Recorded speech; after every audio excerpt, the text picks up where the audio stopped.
DZXL 558 Tatak RMN.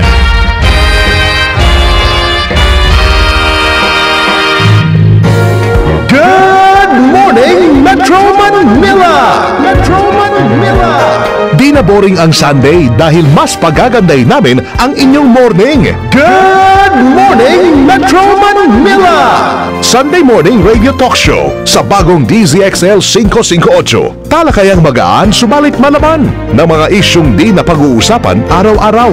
Mga paksang hatid ay pagbabago sa ating buhay. Tampok ang panauhing eksperto sa isyu at impormasyong gumagabay. Good morning, Metro Manila! Sunday morning radio talk show sa bagong DZXL 558 sa bagong oras, alas 8 hanggang alas 10 na ng umaga. Dito lang sa bagong DZXL 558. Kasama ang inyong bagong kabanding sa umaga. Proud to be Prom B, Mr. Buddy Omeras at Elga Joy Garcia. Good morning, Metro Manila! Good morning! Buddy Omeras at Elga Joy Garcia. Good morning, Metro Manila! It's a new day. It's a new day. Buddy Omeras at Elga Joy Garcia. Good morning, Metro Manila!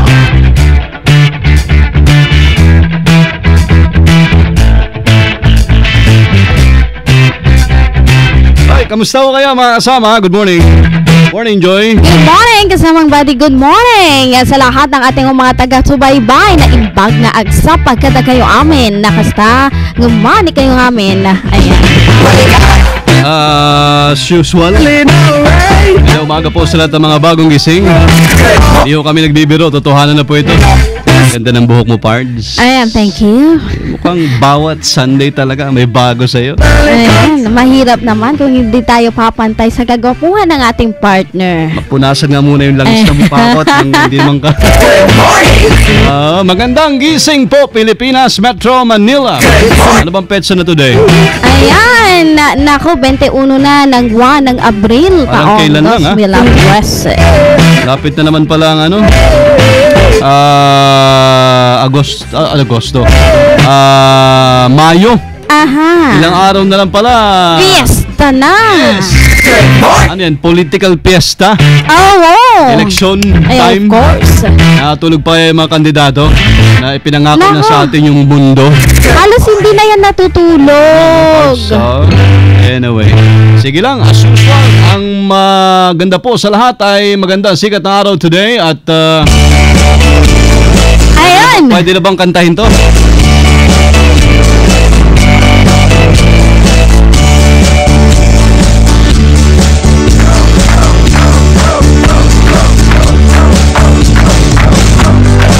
Wala, talagang hindi. Nasaan na yung kopya ko? May kopya ka na ba ng lyrics dito? Anak ko! Ha? Nasaan na naiwan ko ata? Iwan na. Check ko kung meron akong lyrics dito. Hindi talaga makalusot. Pero ang balita ko sa probinsya, kahit noon pa, talagang ito na yung kinakanta mo eh. May programa ka rin ganito eh. Ayan. Siyempre kasi kasamang buddy, sa mga tagapakinig natin, kapag kayo ay maganda at gwapo, siyempre dapat gwapo at maganda din ang inyong mga anchors sa beautiful Sunday ng programang Good Morning Metro Manila. Sige, pass ulit muna ngayon ha. Naiwanan namin yung lyrics mga kasama eh. DZXL. Good morning, Metro Manila. Si Daniel muna ang kakanta.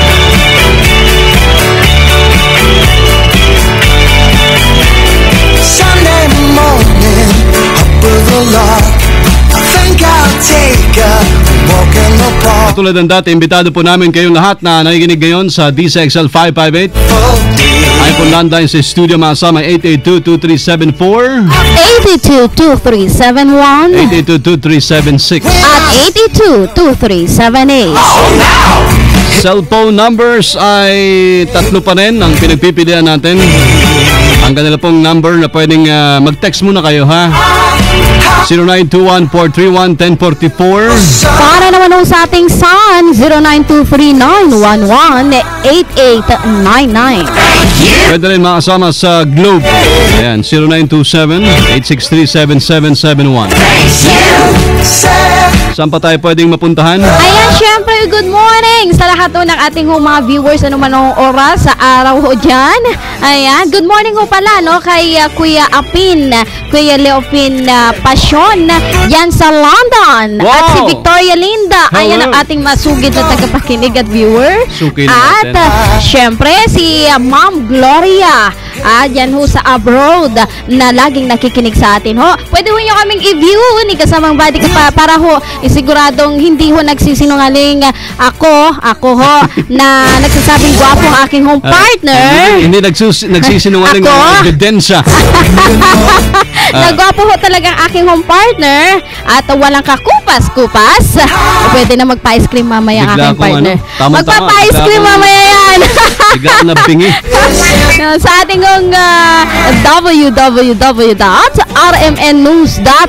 www.rmnnews.com/tv. Thank you, Pards. Sa kulay mong pula. Ewan ko na lang pag hindi ka lumaban. Panyoneras at Elga Joy Garcia. Good morning, Metro Manila. Uso pa rin ang email mga kasama. Dala po inyong mail sa amin sa 4th floor, Guadalupe Commercial Complex, EDSA Makati. Email pala ito. Email na. okay, sige, hindi- Updated na. Hindi yung High-tech na. Ayun, yung snail mail. Good morning Metro Manila. Isang salita lang yan at malilit na titik ko yan at gmail.com. At syempre, meron din ho ang aking hong paborito. Ayan, sa ating hong mga pareho ho dyan mga teenagers. Kuno, pwede ho kayo, ayan, i-friend ho ninyo kami. Kaya i-add nyo ho kami o kaya ho, i-like nyo ho kami. Kaya ho, magbigay ho kayo ng comment. Ano man ho na inyong mga gustong parating. So, good morning, Metro Manila. Sa ating hong Facebook account. Meron ho kami yan. Kasamang bati. Siyempre. Meron. Ayan, mga ganyan, hindi ho kami mawawala dyan. Totoo yan, Ayan, sa Pards. ating good.bzxl at facebook.com. DZXL. Good morning, Metro Manila. Sa amin pong pagbabalik, meron tayong mga estudyante na magbibigay sa inyo ng good news. Abangan. Oras sa DZXL 558 at ang alas 8:15 na ho ng magandang morning.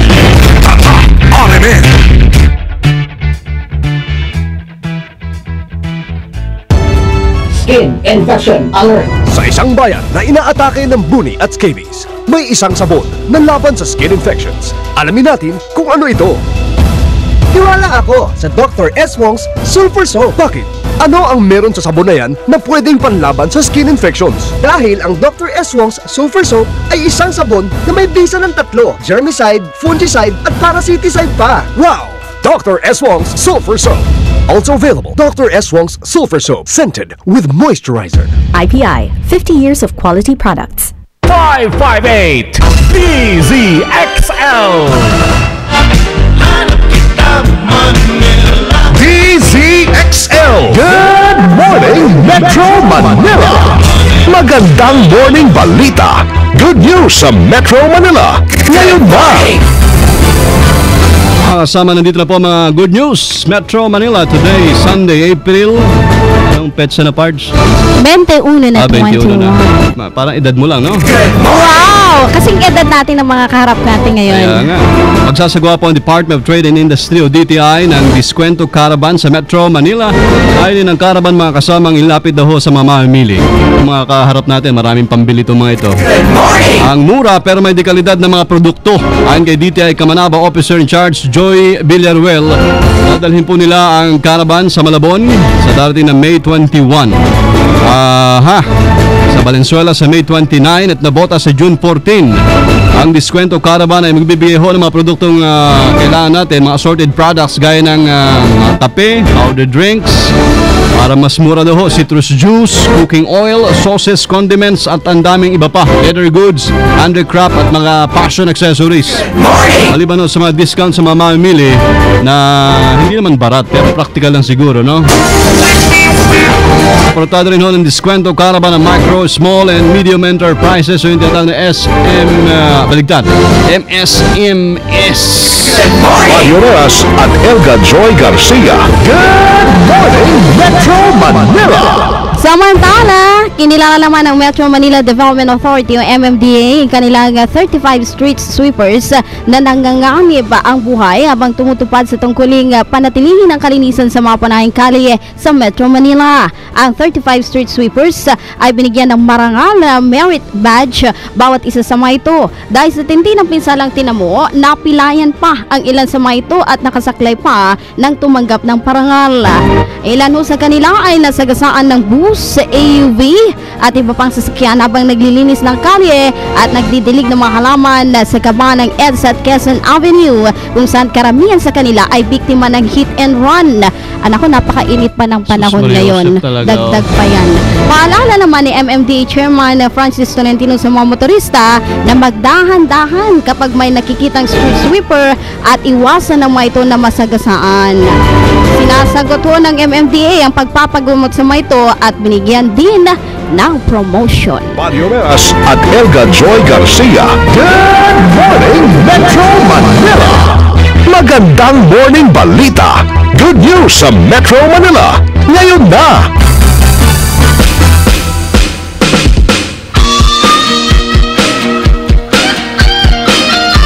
Ito na yung mga suki namin sa newsroom. Tinutulungan ho kami ng mga ito dahil sa ilang oras ba yung bubunuin nila, Joy? OJTs, nung bang panahon mo, ilang oras yung binuno mo sa internship? Ako, talagang 8 hours dapat. 8 hours. Pero yung kabuuan? 300. 200 ba? 200 hours? Hindi, 300. Kasi sa akin, basta ugali ko noon, basta andun lang ako. Kasi gustong-gusto kong nag-o-observe. So nakababad ka sa estasyon talaga ng mga panahon yun? Masarap kasi. At hanggang ngayon. Hanggang sa kinuha ka na? At saka hanggang ngayon. At saka kasi, pwede pa naman pwede pa. Pag pumantay ako sa kanila sa body. Hindi naman mahalata. Yung isang araw, napagkamalang ko ikaw, nakakala ko bagong OJT. Oh, wow! So, ganun tayo sa batang tina. I love it. Dalawang ice cream na yan kay kasamang body. Sa iyo yung isa. Pwede yan. So, may mga estudyante ho kami, mga interns sa DCXL na nais natin parinig sa inyo ngayong umaga. Ang kanilang mga good news. Kain natin sa nagtinginan sila, sabay taas ng kilay. Kain natin kay Denise. Morning, Denise. Morning. Paglulunsad ng bike fair sa Marikina Sports Old Lobby. Ayon kay Engineer Gabriel Eusebio, Marikina City Bikeways Office, MCBO Officer in Charge, hindi lamang niya hangad na hikayatin ang paggamit ng bike, kung hindi ay mas makumbinse pa ang iba na pumunta sa kanilang lugar. Ang lungsod ng Marikina ay isang magandang lugar upang mapagdausan ng event. Aniya, lahat ng klase ng bisikleta, mga parte nito, mga kagamitan ay makikita sa nasabing Bike Fair 2013 na ibibenta sa murang halaga lamang. Sinabi pa ni Eusebio na ang mga bike users sa buong mundo ay hindi lamang bumibisita sa Marikina dahil sa fair nito sa haba na may 60 km bike lanes, kung hindi kahit matapos ng event ay pwede pa din silang makabili ng iba't ibang gamit ng kanilang mga bisikleta. Dagdag pa niya, ang paghihikayat sa mga gustong matuto ng pagbibisikleta ay maaari silang sumali sa libreng session ng MCBO Bike Clinic. Kasama mo si DZXL News Center. Ako po si Denise Cordoba, buhat sa Universidad de Manila, Tatak RMN. Thank you, Denise. Good morning! Hindi halatang kinakabahan, ano? Hindi halata. Sa pang good news kayo umaga. Good morning! Buhat naman kay Sid. Magandang umaga kasamang Buddy at magandang umaga Miss Joy. Ito ang aking hatid na good news ngayong araw ng linggo. Pinag-aaralan ngayon ng Quezon City Police District ang posibilidad ng pagsasabatas na mag-uutos sa mga motorcycle drivers na magsuot ng vest na nakaimprinta ang kanilang plate number. Ito'y upang mapuksa ang riding in tandem at makatulong sa mga otoridad na mahuli ang mga lumalabag na motorista. Ayon sa QCPD Superintendent Richard Albano, sa dami ng mga motorista, kalimitang hindi malinaw sa closed circuit television camera ang mga plaka. Ito ay nakasaad sa City Ordinance 2010-53 na nagsusulong na mandatory ang pagsusuot ng mga naturang vest. Kasama mo sa DZXL News Center, ako po si Sid Katanghal, buhat Far Eastern University, Tatak, RMN. Thank you, Sid. Isa pang good news ngayong umaga. Sama Joy, ikaw naman, magpakilala sa mga kaedad natin. Ayan, at syempre ang aking kaedad sa mukha. Ang yapang! Totoo naman mga kasama. Wala Ay, halong nako. biro. Totoo. Oo, ay, skill na talaga yan. Si kasamang Casey sa iyong good news. Sige, iradyo mo. Magandang umaga. Mahigit 50 bata na pakalat-kalat ang magkatulong na inalis ng mga operatiba ng Philippine National Police at Department of Social Welfare and Development sa Parañaque City sa pinamumugaran nilang lansangan. Ito ay bahagi ng oplan sa Gip Anghel na nilunsad ang National Capital Region Police Office para matunto ng mga batang biktima umano ng sindikato. Ayon sa mga otoridad, ng mga batang nasabi ay mga tinatawag na batang hamog at palaboy-laboy sa lansangan.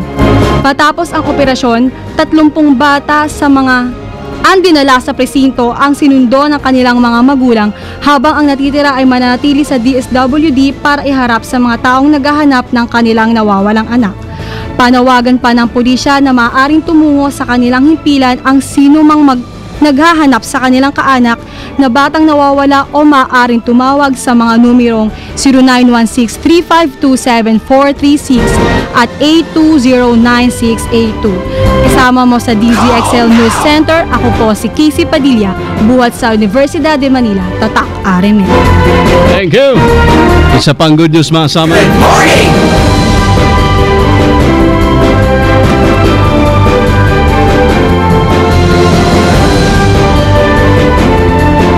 Ayan, si kasamang Jonna, nasa ating linya naman para sa kanyang good news. Kasamang Jonna, iradyo mo. Good morning! At para naman sa aking good news, naghandog ang tagig ng ayudang pang-edukasyon sa may halos 7,000 bagong tapos ng high school sa kanilang syudad. Sa ilalim ng programa, nagkaloob ang pamahalang lungsod ng mga education vouchers na maaaring gamitin ng isang magka-college bilang pambayad ng tuition at iba pang bayarin. Ang bawat voucher ay nagkakahalaga ng 5,000 piso at maaari lamang magamit ng 7,242 na graduates ng 12 public Taguig high schools kapag nag-enroll na sila sa kolehiyo.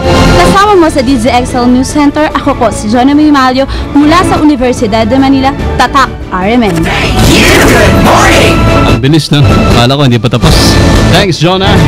Sa pang good news mga kasama. At naman sa gawing kanan ko, si dati itong narinig ninyo sa RMN News Nationwide. Si Inabe. Ang sabi? Morning. Morning po kasamang Buddy at Miss Joy. Ito sa Parañaque, good news. Masayang inanunsyo ng lokal na pamahalaan ng Parañaque ang muling pagkakapasok ng kanilang lungsod sa panibagong qualification phase ng isinasagawang paghahanap ng 7 Wonder Cities of the World. Ang pagkakaroon ng kakayahang pinansyal at pagkakasama ng kanilang lungsod sa listahan ng National Statistical Coordination Board ang ilan sa mga dahilan ng pagpasok nila sa naturang kompetisyon. Bukod sa malakas ang kompetisyon pagdating sa negosyo, ang kanilang lungsod rin ay umani ng iba't ibang parangal kabilang ang Alliance for Healthy Cities at Livable Communities na iganagawad ng World Health Organization. Ang 7 Wonder Cities ay isang pandaigdigang kampanya kasunod ang 7 Wonders of the World at 7 Wonders of Nature na naglalayong pagyamanin at protektahan ang mga ito sa mga susunod pang panahon. Mula sa 1,200 na mga nominado galing sa mahigit na 220 bansa, dito pipili ng 28 at mula dito pipiliin ang bagong 7 Wonder Cities na papangalanan sa July 7 to 2014. Samantala, hinimok naman ang bawat Pilipinong makiisa sa pamamagitan ng pagboto sa www.new7wonders.com/en/cities. Kasama mo sa DZXL News Center, ako si Rona Inabe, buhat sa Far Eastern University. Tatak, RMN. Good morning, thank you! Magandang morning balita! Good news sa Metro Manila! Ngayon na! Kasarap thank you. magsayaw. Talaga. Pag ganito hong morning na morning, Sa Sunday, habang kayo ho ay kagigising pa lamang, nakikisayo ho kayo sa amin, kasamang Daddy. Ayan. Salamat na marami sa mga estudyante. Pwede hindi na tayo magtrabaho. At sila na lang bahala dito, mga kasama, no? Pwede! From UDM and FEU, mga OGTs po namin. Salamat. Good morning! Yan ang mga good news. May mga good news pa kami alas 9 na umaga. Abangan. Meantime, ang aming mga FB friends. Good morning! Ilan na lahat kasama Joy? 576. Dami na rin. At least, nag-i-increase. Yeah. Hindi nag-decrease. Okay. Bawat linggo tumataas naman sila. Ang mga friends ni Joy at ni Buddy at ng Good Morning Metro Manila sa Facebook. Ayan. Good morning po sa lahat ng mga professor natin na nakikinig ngayong umaga. Good morning! Kay Professor Tol Eric San Juan, good morning. May isa pang professor din na makakausap natin mamaya. Ating guest sa unang mga oras po ng Good Morning Metro Manila. And good morning din kay Professor Willie Perez. Good morning! Ayan. At siyempre sa lahat ng mga professor, magandang umaga sa inyong lahat. Good morning! Maubos yung oras ko na pag binati ko lahat kayo. Good morning! Pabalik po kami ni kasama Joy sa ilang saglit lamang. At Elga Joy Garcia. Good morning, Metro Manila! Oras sa DZX 558 at alas 8:28 na ho ng magandang morning. Hi, I'm Christine Reyes. May bagong The Bar Margarita. For me, it's the best tasting margarita ever! Ice lang kailangan. Try nyo na, dali. Sobrang sarap. The Bar Margarita. So wonderful. Drink responsibly. 558 DZXL.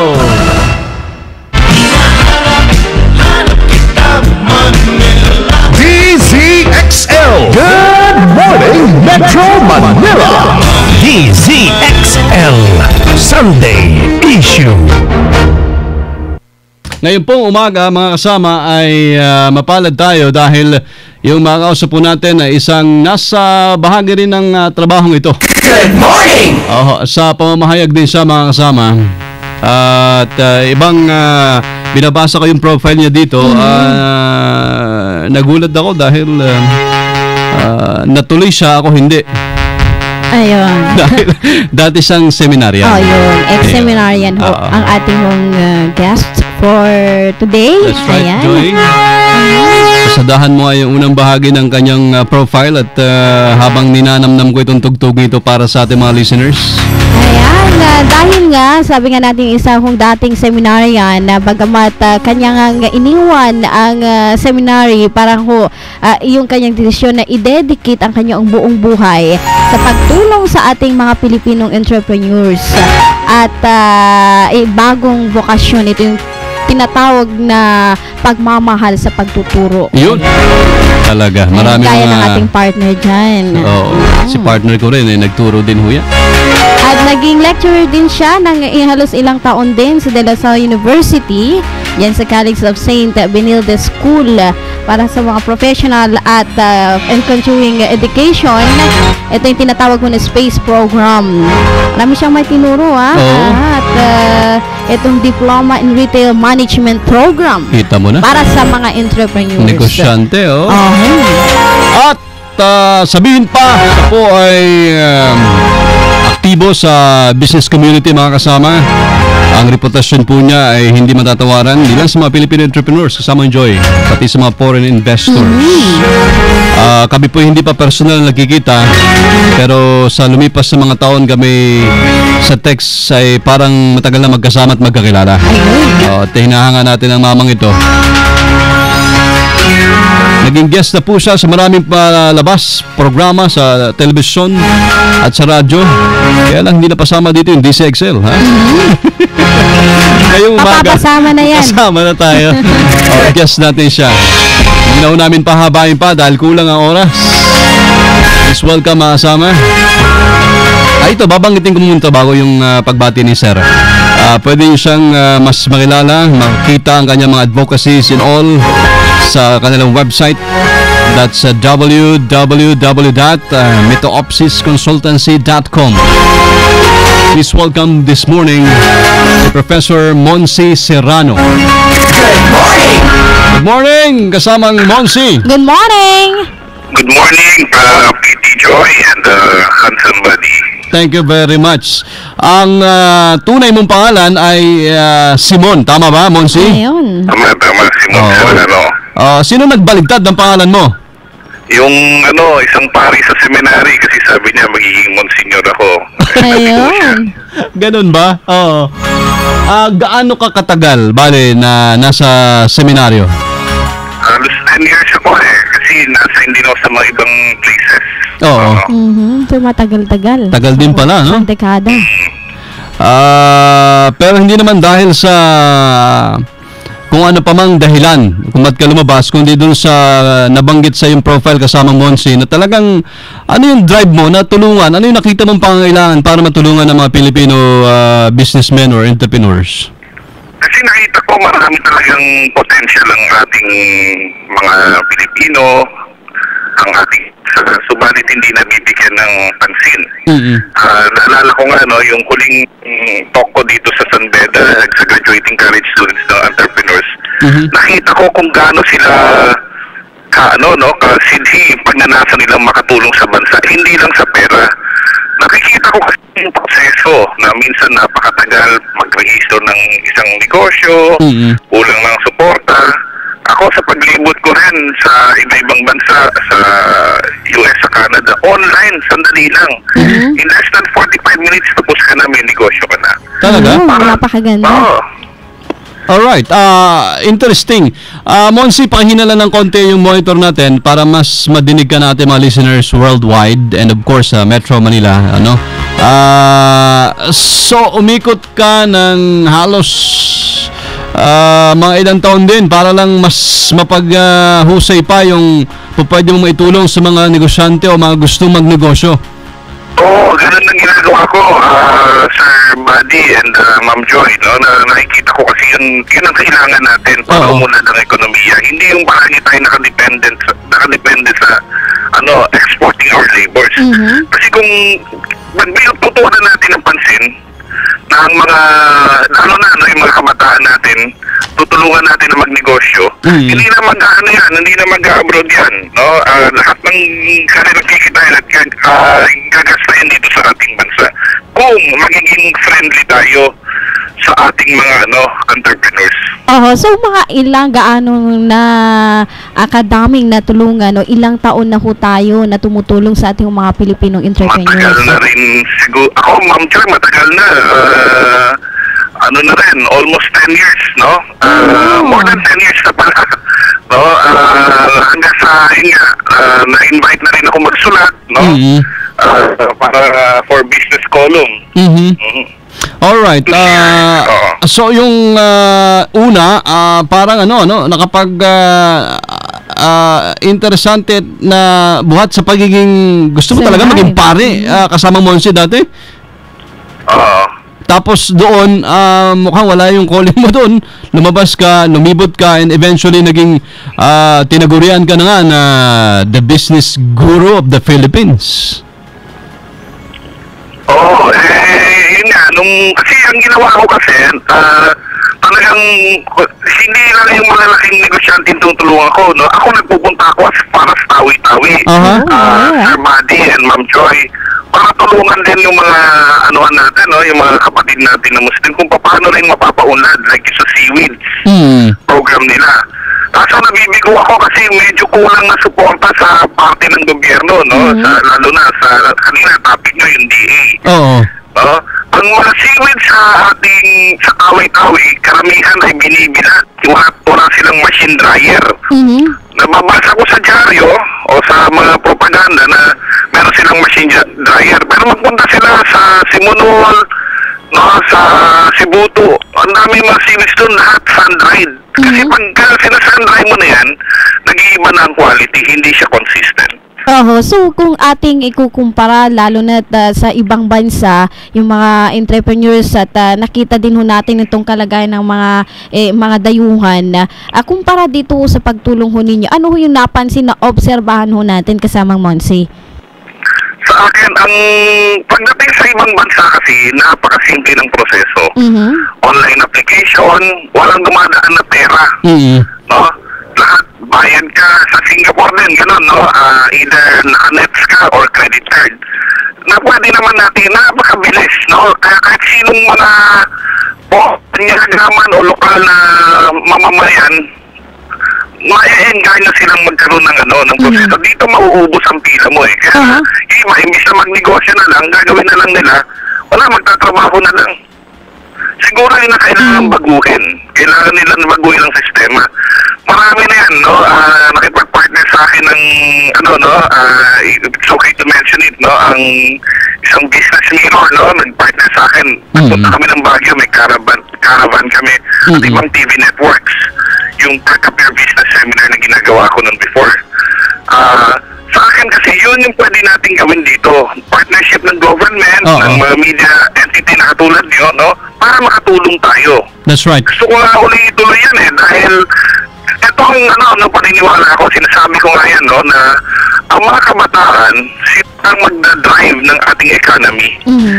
Kasi yung mga katulad natin, tayo eh, kumbaga, hindi naman tayo yung mga katulad natin, iba na gusto natin medyo, na tayo, magsulat-sulat, yung mga kabataan, doon yung zest nila na magkaroon ng negosyo.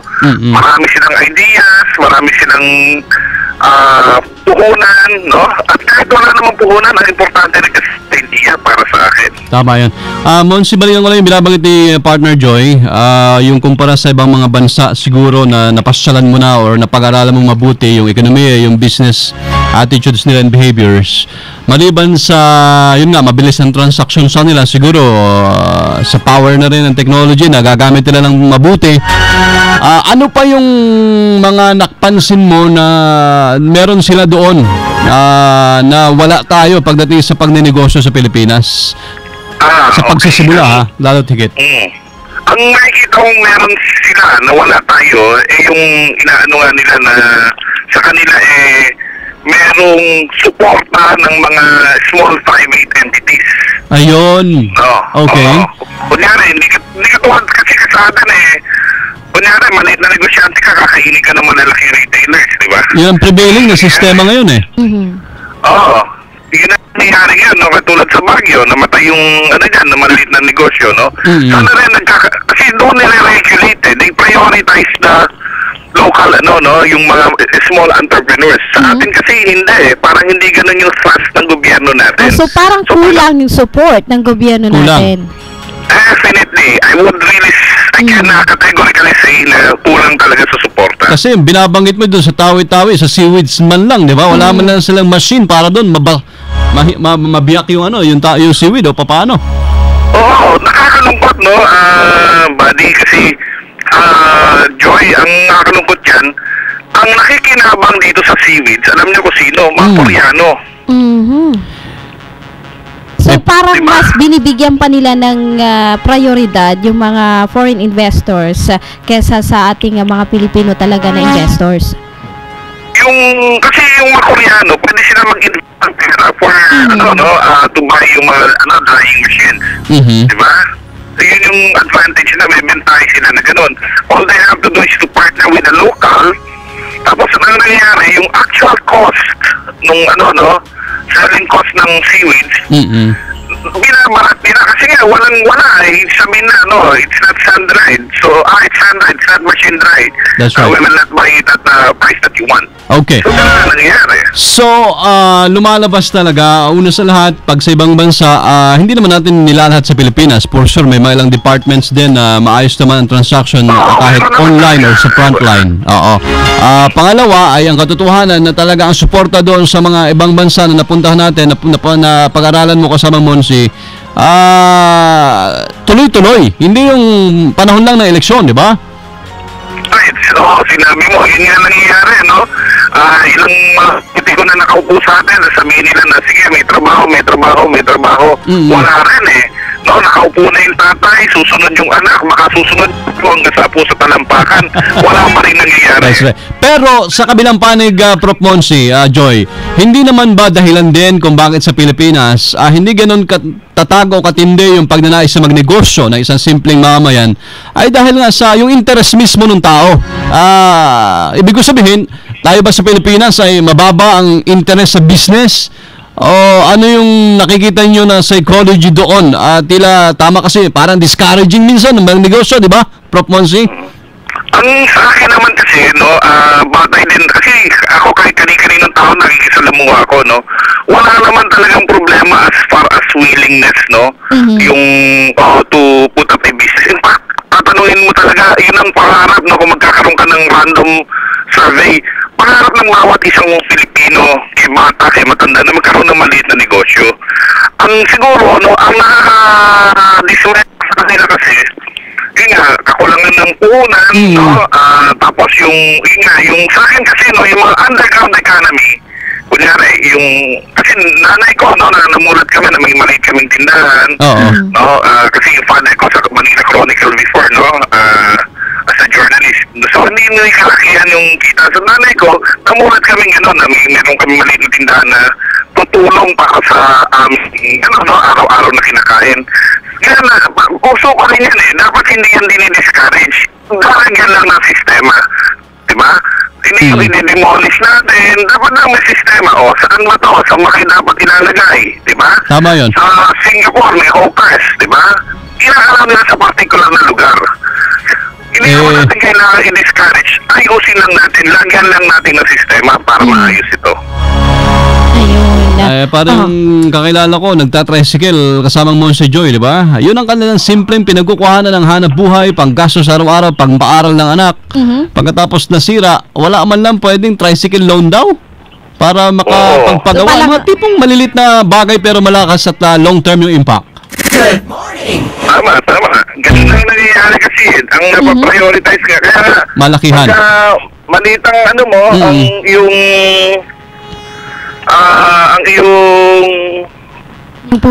pinanggalingan mo, minsan hindi ka nabibigyan ng priority. Ayun. So, hindi ho marunong pagdating sa mga priority ang ating...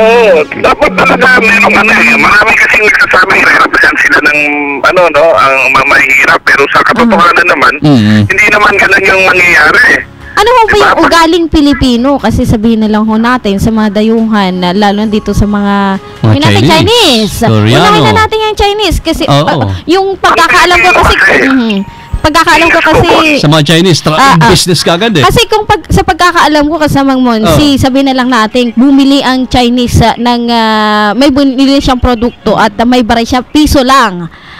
Aantayin niya yan at importante yan sa kanya. Sa ating mga Pilipino, thank you, okay na. Ibinibigay na. So yung mga ganong pagkakataon talagang kita talaga natin yung pagkakaiba ng ugali ng Pilipino at yung mga dayuhan pagdating sa negosyo at puhunan. Ang sa akin kasi, ang nakikita ko kasing excuse me, ang kailangan natin gawin ng mga Filipino na tsaga. Isa nahihilip tayo one time, big time yung one time gusto agad natin big time. Gusto agad big time. Magsimula sa maliliit. Ayun. So parang diba, magsimula tayo sa maliit. Ang mangyayari yan kasi, di ba sabi nga gano'n, Rome was not built in 3 days. Tsaga-tsaga lang yan Pagka simula ka sa maliit, tapos unti-unti mo lang palakihin yan, no? Ganun ang magiging chance mo na maging successful. Ikaw kasamang Monsi ay matagal din na nagturo sa Lasal, di ba? At sabihin natin na sa matagal na panahon ng experiences, may kaugnayan din kaya yung ating edukasyon kung bakit magkamisan tila hindi ganoon kaporsigido tayong magnegosyo o na-encourage, nadi-discourage ka? Hindi ako naniniwala sa ganoon Minsan kasi yung nangyayari rin, nagiging prejudice ang mga nagka-extend ng loan o sabihin na natin yung casting na iniisip natin kasi galing ka sa gantong eskwelahan kaya mahina yung loob mo sa negosyo. Hindi rin. Sa akin, kung ano yung nakikita, monkey do yan diba? Kung nakikita nilang, katulad ako, nakita namin ng nanay ko maliit na bagay, ginagawa niyang negosyo para makatulong sa pamilya. Attitude na rin, hindi naman talaga not necessarily in school. Kasi kung susuriin natin, di ba, ibang mayaman, hindi na maiisip ang negosyo yan eh. Unless na nakita nila talagang, meron talagang, na halimbawa sa magulang na nakikita nilang nagne-negosyo ito. Pero kung sabihin mong ibang mayaman, ayaw din nila sakit ng ulo dahil ang negosyo sakit ng ulo. Ayaw nila talagang maghirap. Ayaw nilang ma-torture. Ano yun, ano? Exactly. That's right. Tama ka dyan, Joy. O natumbok mo. Sa akin kasi, kailangan talaga patience. Patience lang talaga. Hindi pwedeng, ano yan, no? Madalian. Biglaan na, nasabi nga ano yan, ang success nakukuha mo yan, not overnight, no? You build your success. Tama. That's right. So, yung pinakamasarap at pinipilahang donut ngayon ay hindi siya nangyari lang ng isang gabi. Oo. Like, Sir Buddy, yung mga ganyan, like yung mga donut na yan, sabi ko nga, ano yan lifestyle yan lifestyle yan Ako, sa tingin ko nga, nag-usap nga kami ng pamangkin ko na babae, sabi ko sa kanya, yung donut na yan, hindi forever nandiyan kasi not everybody will eat donut. Oo. Ano yan, ika nga parang fad yan, fad lang yan. Pero kung paano mo siya isusustain, doon ka papasok. Yes, tama yun, no? Kailangan maging ka rin maging dynamic ka Hindi yung talagang sabi mo na, okay na to. Okay na to. You always innovate pagdating sa product development. Tama. That's the keyword, innovation.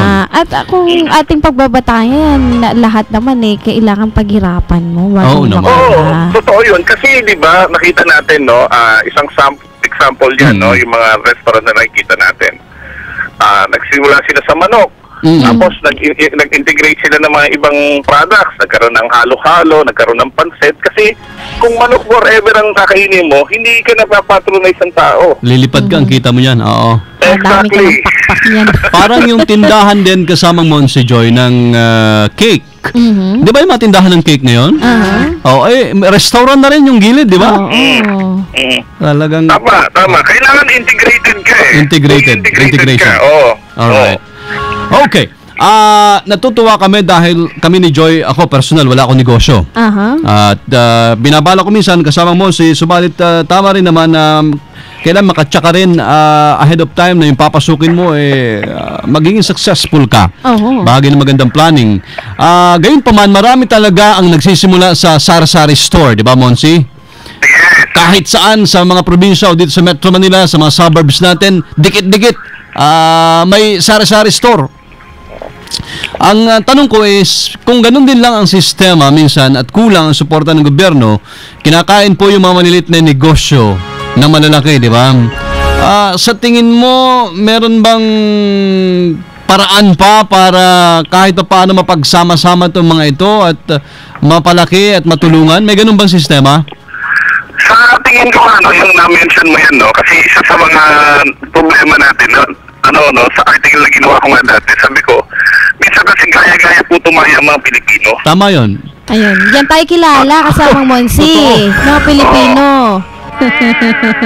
So, sa akin, ang dapat gawin dyan, parang sa mga malls, may mga product category. Hindi ka pwedeng, kung lahat kayo, manok, lahat magmamanok, no? Kung lahat kayo, lechong manok, lahat kayo lechong manok. Dapat hindi ka nun. Merong mga ika-categorize natin. Otherwise kasi, sabi nga ganun, di ba? Blue ocean strategy na sinasabi natin na hindi, kung pare-pareho tayo, mag-blend tayo, dapat, siyempre, ang magiging problema naman ito, kung kunwari ikaw control na ganun, i-device yung on pre-enterprise.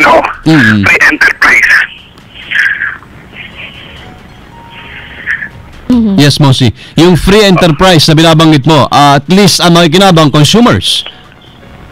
Makikinabang mga consumers, ang magiging problema lang sa akin, pagka kinyari, kinontrol ng gobyerno na dapat ganito ang ang category nyo, yun ang magiging mahirap na part nun dahil parang feeling nila, kinokontrol sila ng gobyerno. Kaya sabi ko, kung kunyari, may mga stores, ideally kung may mga tindahan, para hindi magkapare-pareho, dapat, sige, sa isang section, kunyari, Cubao, isang area sa Cubao, ito yung mga ibebenta nyo. Diba? Sana, idea na yung gusto kong mangyari.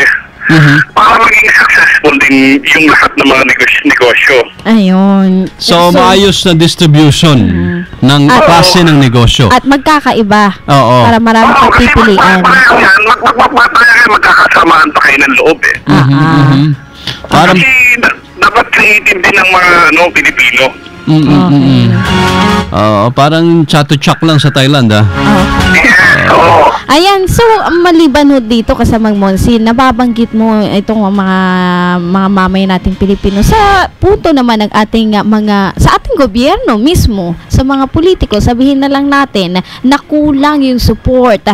Ano ba yung nakikita nating problema kasi in terms sa fund nating ng gobyerno natin, kung maayos lang pagdidistribute o pagtulong, kayang-kaya naman kahit papano dahil ang laki ng pera natin. may pera daw ang gobyerno. May pera. May pera. Papautang pa tayo sa ibang bansa. Oo.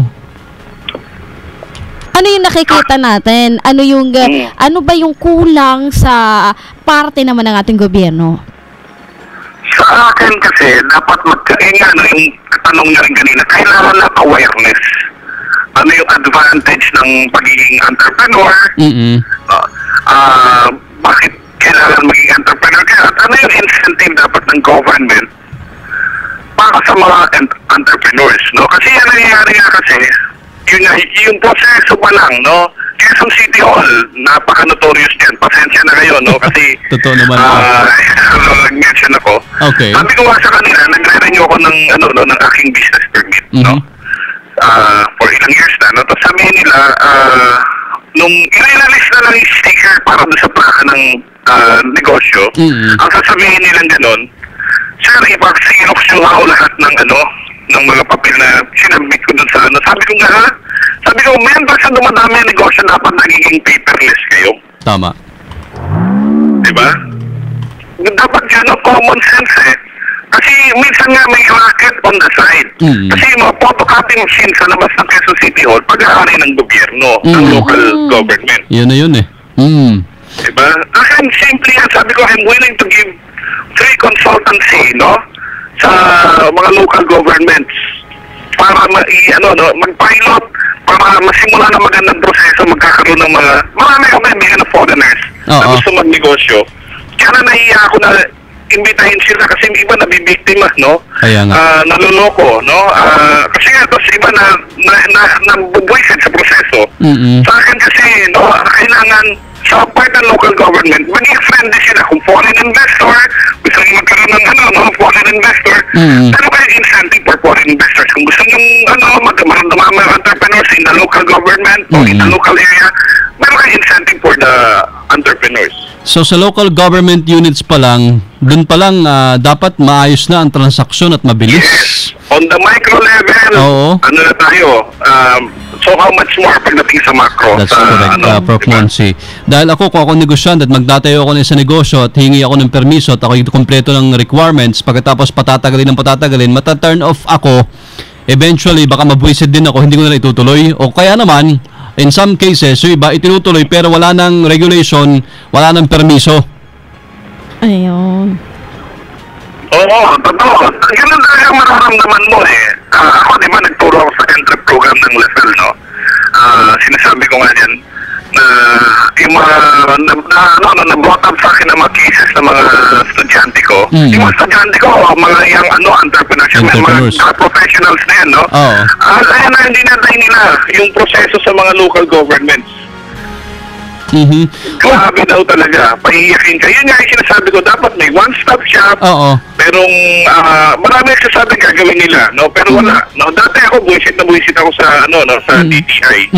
Pero alam nyo, nung nag-ilayos na yung sistema, patience lang talaga. Ngayon, kasi dati 2 days o 3 days bago ka makakuha ng DTI certificate. Ngayon, in less than 2 hours, 1 hour, nandoon na. Ay, di mabuti. So kahit pa paano ay sinorten na nila at maging yung mga requirements binawasan. Yes, DTI DTI and SEC napakabilis na ngayon. Mabuti kong gano'n. Sana yung iba rin mga katransaksyon natin mag-improve din sa service. Kasi yun ang number one tinitingnan talaga eh. Yung bilis ng negosyo, ng serbisyo para sa negosyo. Oo. Kaya na ano yan, simple mathematics yan eh. Maraming negosyante, maraming perang papasok. Ang negosyante local or foreign. Napaka-simpleng math, di ba? Parang bakit mo papahihirapan? Kasi nga, nangyayari kasi, natatempt din. Hindi mo maiiwasan eh. Natutokso rin yung mga ibang mga taga-gobyerno. Kasi may perang, kung hindi online yan, walang mapapakita. Hindi queue sa mga local governments, di ba? Alright. Tapos online ang bayan. Walang perang dumadaan sa kamay nila. Hindi sila matutokso.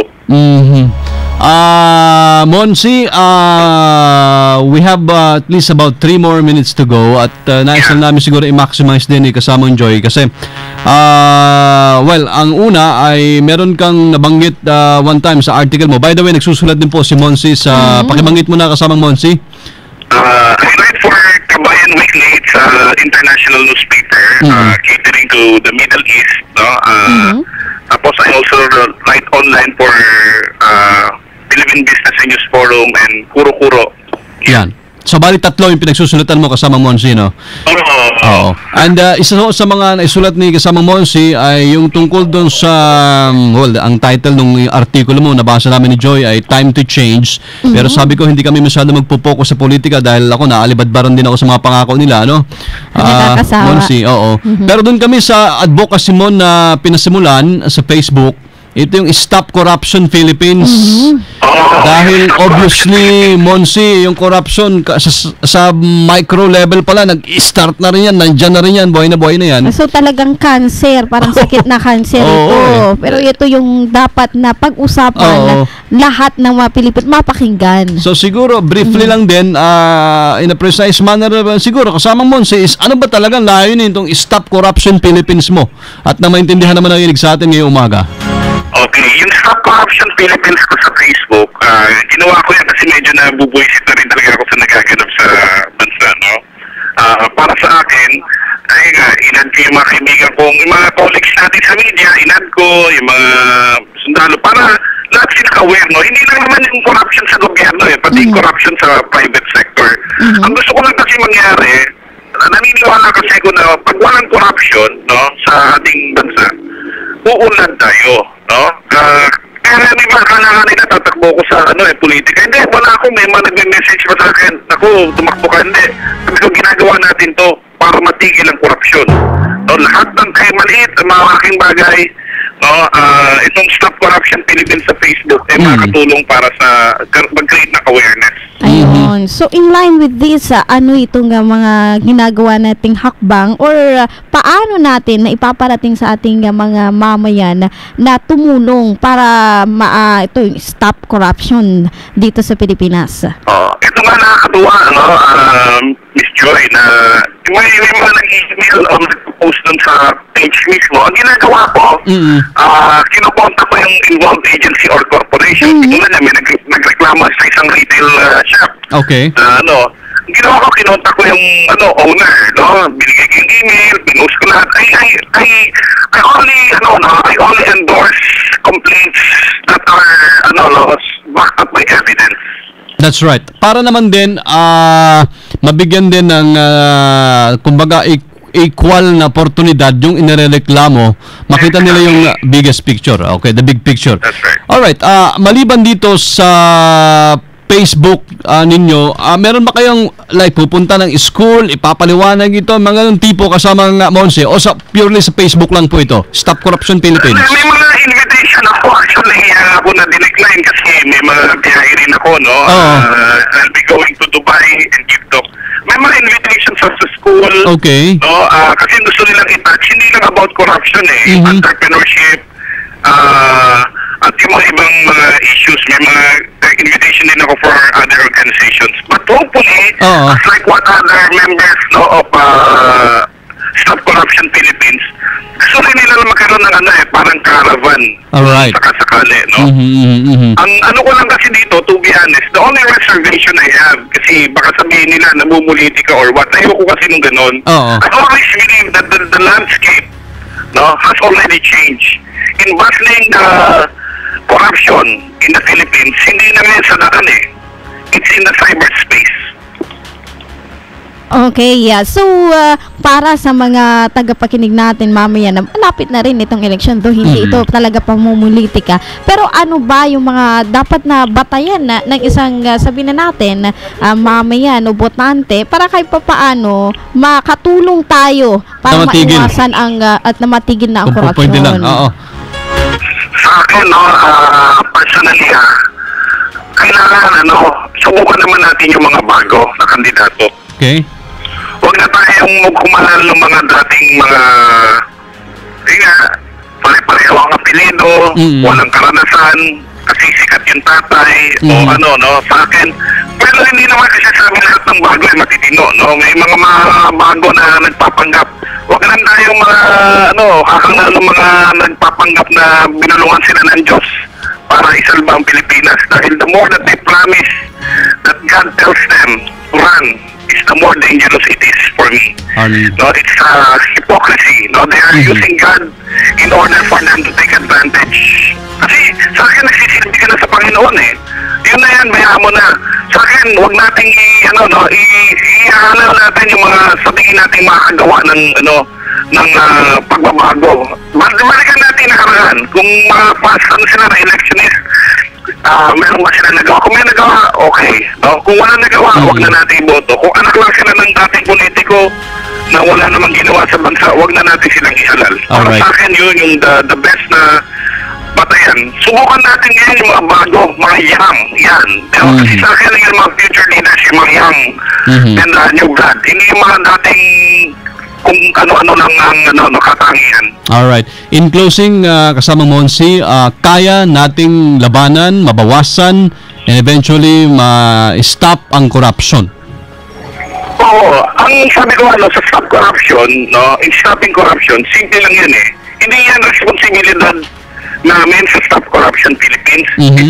Ito ay responsibilidad ng bawat mamamayan, Kay bata, kay matanda, meron na tayo nakitang mali, kailangan ilahad natin, Kasi ganyan lang nangyayari, kaya very powerful tool ang social media. Pag meron tayo hindi makakitang tama, ilahad natin. Dahil minsan din siguro hindi rin sila aware yung gumagawa ng kamalian na mali yung ginagawa nila. Kung gano'n man, bigyan natin sila pagkakataon, ilalahad natin. Pero may mga iba talaga nagkarapal, na wala nang, sabi nga, wala nang astira, wala nang luna. Sabi nga ni Mr. kanina, social cancer na. Oo. Alright. Prof. Monsi Serrano, maraming po salamat sa mga tilamsik na mga mahalagang impormasyon, advocacy, ideya, konsepto na na-share mo sa amin ngayong umaga sa Good Morning Metro Manila. Na-miss ka namin sa studio. Maybe some other time, ha? Oo, pasensya na kayo kasi dadalawin namin yung lola namin dito sa Bulacan dahil may sakit nga. Naku, ingat po. Alam mo, dapat naka-interview ko sa studio nyo, But that's right. looking forward to see you and Miss Joy. No problem, sir. Ingat po sa biyahe, ha? Salamat. Yes. God bless. Mabuhay kayo. Thank you. Si Monsi Serrano po, ating nakausap mga sama, isang entrepreneur, teacher, journalist. Ayun. At, syempre, isang magaling na guro sa mga entrepreneurs natin. As a family man. DZXL Sunday Issue. Mamaya naman sa aming pagbabalik sa pangalawang oras po, masama. Bilis ng oras. Actually, pangalawang oras na pala ito. Maglalaro tayo. Ayun. Tama ba, Joy? Paborito mo ba ito? Ano ba yung, alam ko, basketball sports? Basketball partner natin. Ako, ikaw. Diyan ako namulat. Ganun ba? Yung laro natin. Uy. Pero kung tayo, elementary. Elementary yun. High school, medyo nabawasan na. College, iba na kasi talaga. Alright. Sa choir na kasi tayo. Abangan nyo po yung sports na aming, sabi siguro ni Kiko, ano nangyari sa dalawang yun? Ayan. Sports na rin. Kasi mga kasamang buddy, kung bakit napakaganda pag-usapan ito sa mga kabataang nakikinig ngayon, ay marami yung walang magawa. Parang alam mo yung kapag ganito kasing bakasyon at banding ng pamilya, ano ba yung mga maganda na kahit paano matututo ka? Ayan. Lahat kayo magkaroon din ng banding. Tama. At speaking of matututunan, at gagawin ngayong summer, ay magiging guest din natin mamaya mga kasama si Reb Atadero. Ayan, doon sa mga mahilig ho sa plays, theaters, pelikula, movies, television, isa siyang artista. Although mas sikat siya sa theater, siyempre. Pag-uusapan natin yung play ho ng Repertory Philippines, ang The Graduate.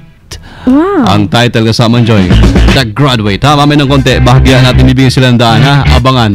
DZXL Sunday Issue. Mario Meras at Elga Joy Garcia. Good morning, Metro Manila.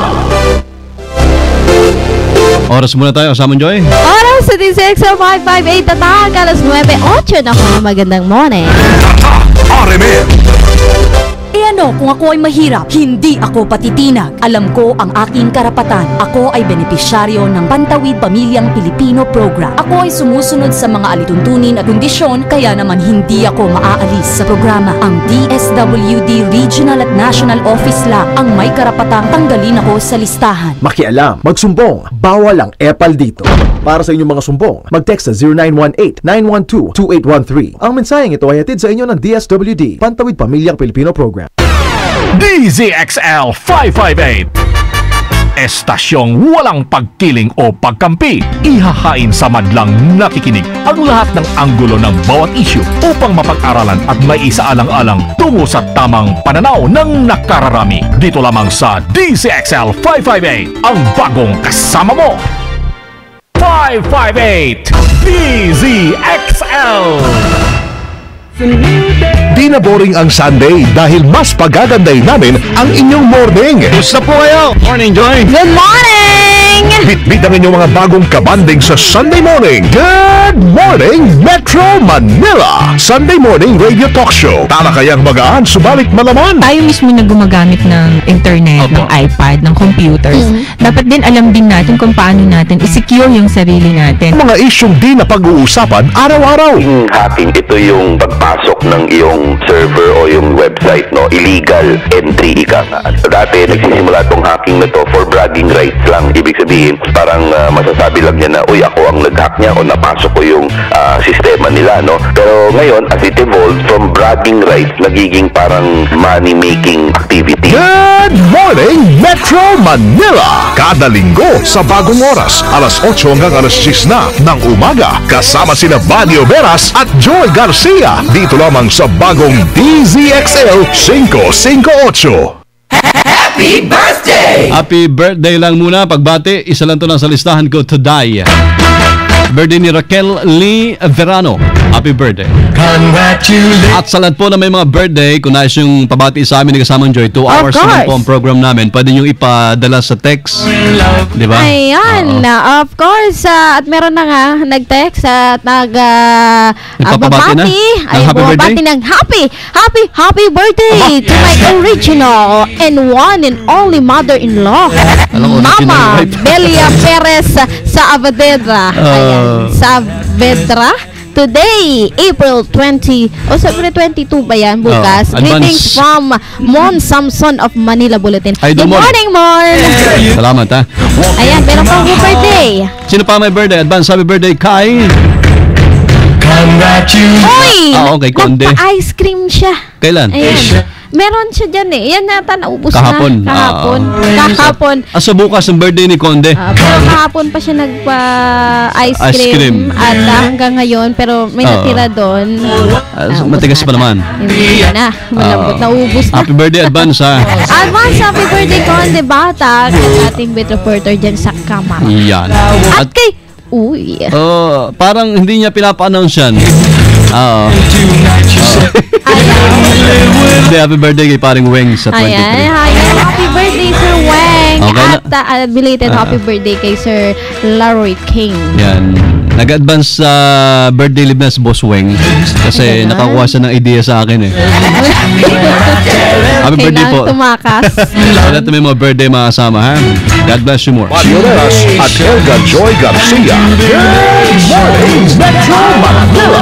Kaya nga pala kasama buddy, good morning at masayang pakikinig at advance happy wedding. Ayan, sa ating kaibigan, sa ating best friend. Ayan, si Melinda Villanueva. Kailan at kay Road. Kasal niya? Malapit na? Ay, malapit na. May 2, malapit May 2. na yan. Ay, May 3 pala, Okay. May 3. Ayan, at, ayan, lagi lang nakikinig sa atin. Ayan, lagi nagre-react. Good morning, Sir Manager Janil. Ayan. Boss Janelle, good morning, ha? May nag-text sa akin.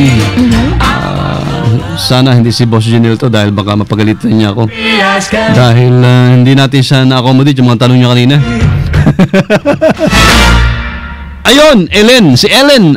Ellen Borbolia. Happy listening. Good morning! Padiolas at Elga Joy Garcia. Good morning, Metro Manila. DZXL Sunday Issue.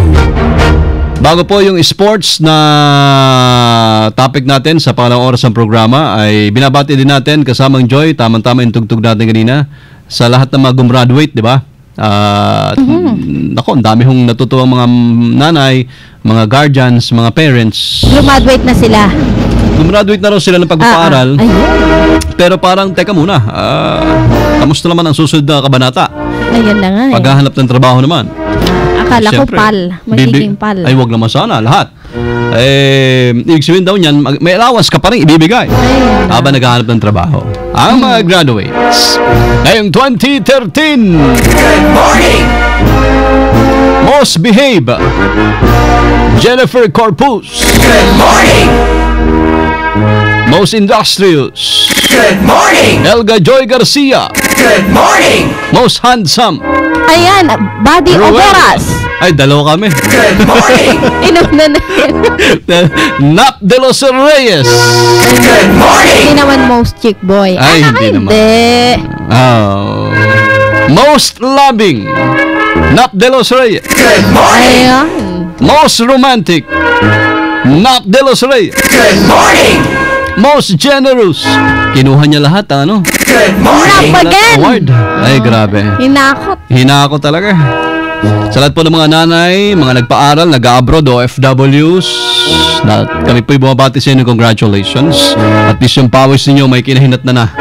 Ang problema lang dyan, pag biglang nag-asawa.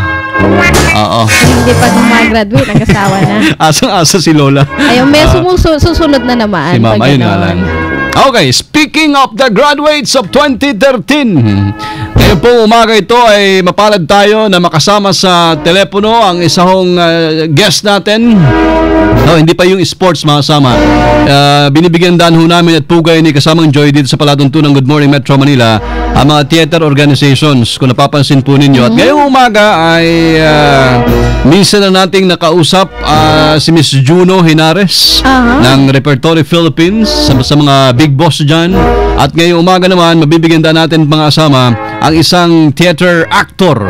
Dahil po merong ongoing na play sa Repertory dyan sa On Stage Greenbelt 1, Makati City. Ang pamagat po ng play na yan ay The Graduate. Ayun. At isa ho sa makausap natin yung bida mismo, ang The Graduate. Si Ginoong Reb Atadero. Reb, magandang umaga sa iyo. Morning, kasamang Reb. Good morning. Good morning po. Good morning. Ay, welcome sa first time mo ito for sure sa AM radio na ma-interview, Reb. Yes, opo, first time. Yan. Kaya naman sabi ko, pag may nakakausap kami dito ni Joy, talagang natutuwa din sila. Like si Ima Castro dati. Oo. Yeah, okay. Yes, Reb. Masaya siya. Oo. Una sa lahat, Reb, would you mind kung pwede namin maitanong sa'yo, like, gaano ka na ba kabata ngayon at ilang theater credits na meron sa pangalan mo? Ako po ay 24. Ayun. Bata pa. Marami-rami na rin po ako nagawang show. I started 7 years ago. So, mga around 20 na po siguro. Dami. So 24, pero around 20 na, so matagal na rin. Yeah, matagal-tagal na rin po. Nung nag-start din kasi ako nung college, nung nasa college po ako, nung hindi pa ako graduate. Ayan, pero ngayon, Graduate ka na naman ngayon. Yeah. At sakto na yung play mo, The Graduate. Okay, pero nagsimula ka sa theater talaga kagad, Reb? Nag-start po talaga ako nung 17. Hindi pa ako, yung nasa Ateneo po ako noon. Oo. Tapos yun, pagka-graduate ko, yun talaga yung nagustuhan kong gawin. So yun yung talagang, sabi ko, sige, gawin ko ng trabaho to. Nakitaan niya. Pero siyempre, namayagpag ka rin sa Ateneo Blue Repertory. Yes, opo. Oo. Doon talaga ako umaarte dati. Talaga. Paano yung kamo, nag-start nga ang exposure mo, training and experiences, Reb, theater na kagad. At one point in time ba, walang nag-offer sa TV or movie? Wala po eh. Wala naman. Wala naman. So, Oo. If ever meron, maganda rin yan. Bakit hindi? Sa bagay, yung crossover karamihan ng mga na theater actor and actresses, Joy. Reb, talagang sa radyo, television, movie. Alright, let's talk about dito sa The Graduate. Ang isa sa mga nabasa kong article, Reb, talaga, the play that must not be missed. Oh, please tell us something more. Parang you will miss one half of your life. Correct, Marge. Ano ba itong The Graduate?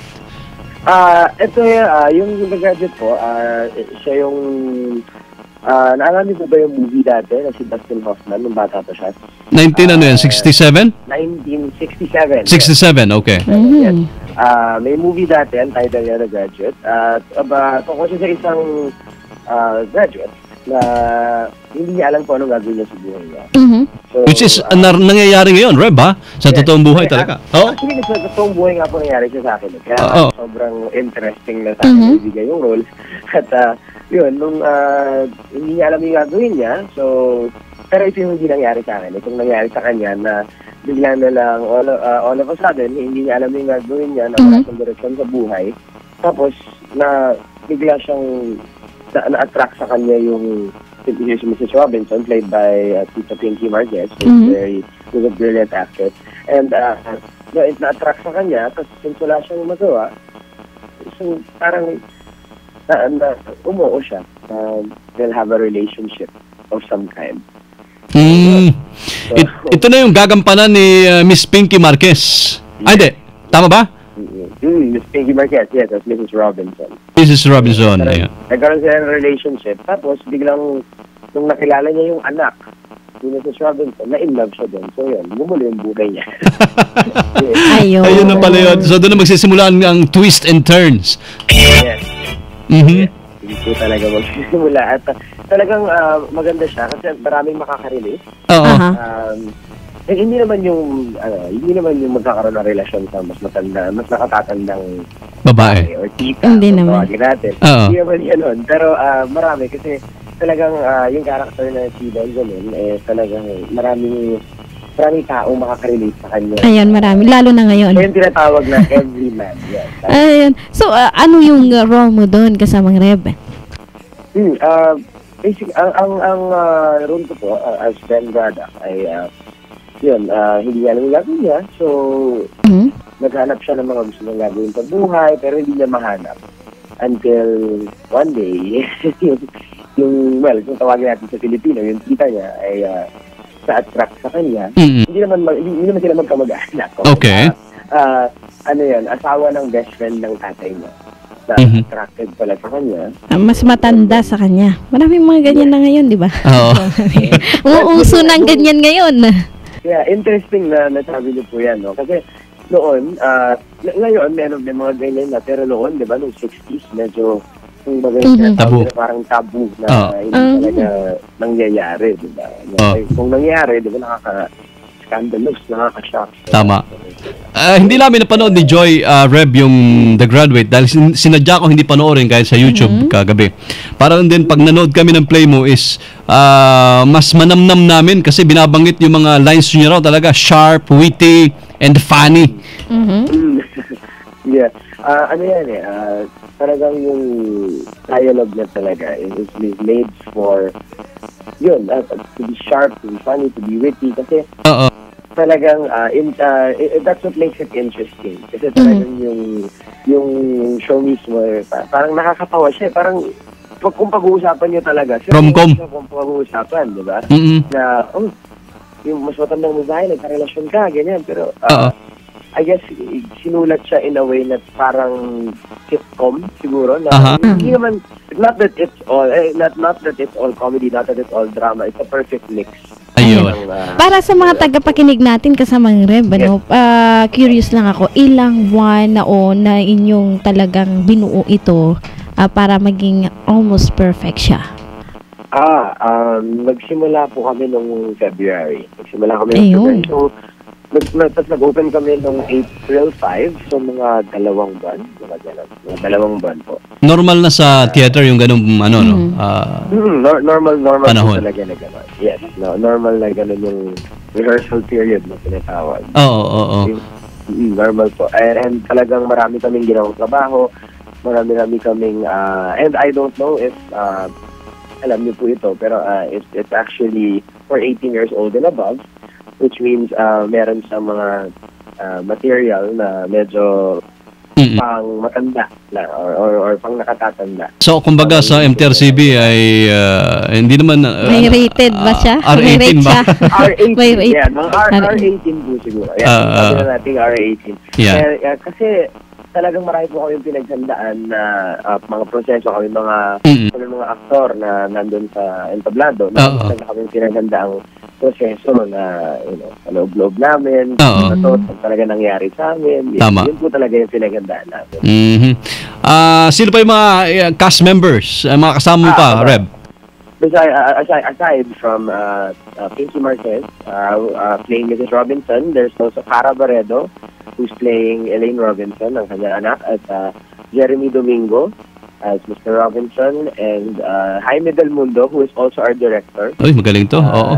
And Angela Padilla, Nats Everett, Joel Trinidad. Ayun. Ang tanong, hanggang kailan itong nasabing stage play? It's running until next week po, April 28th. At on what time?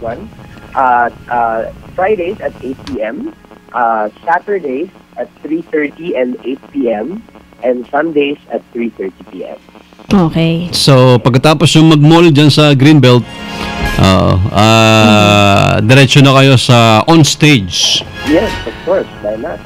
That's right. At syempre, enjoy the play, The Graduate. And again, Reb, maraming salamat sa oras mo para sa amin sa Good Morning Metro Manila sa DCXL, ha? Maraming salamat din po. Maraming salamat at Good Morning Metro Manila. Thank you very much. Good morning. Thank you. Si Reb Atadero makasama ang bida na lalaki ho sa The Graduate, isang play ng Repertory Philippines ngayon, running until kailan? April 28? 28, ayan. So, 3:30 pag Sunday, pag Friday, 8 o'clock naman ng gabi. Pag Saturday, pwedeng 3:30, pwede na naman 8. At ito, nakakarinig yung marami dito. Umuuso ito. Yung partner mo, 20 years ang gap nyo. Kasi dati-rati, yung lalaki, yung mas matanda. Laging ganun, ano? Parang may December affair. Parang 20 yung babae, 18, 50 plus, or 60 plus yung lalaki. Ranggap yan. Pero yung baliktad na ngayon. Babae na mas yung babae, 40 plus, 50 plus, 20 plus naman yung lalaki. Bata. So, almost good morning, 20 years. Tia Pusit, ha? Good morning! Ayan. Gusto ka na po. Miss ka na namin. Actress, Ay, good morning. Saka si Mystica. Ayan, yun yung mga talagang napakasal ng mas bata sa kanila. Okay.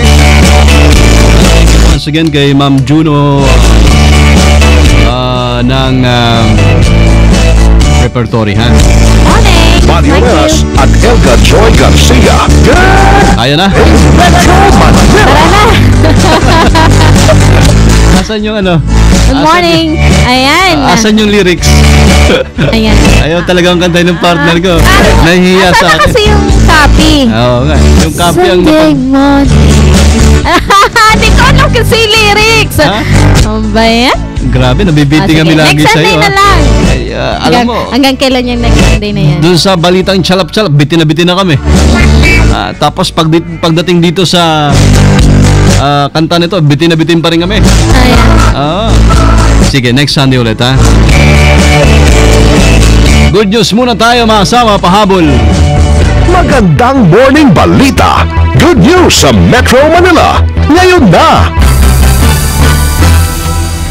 Talagang binuklat yung ilaliman. Joy, meron ako nakita.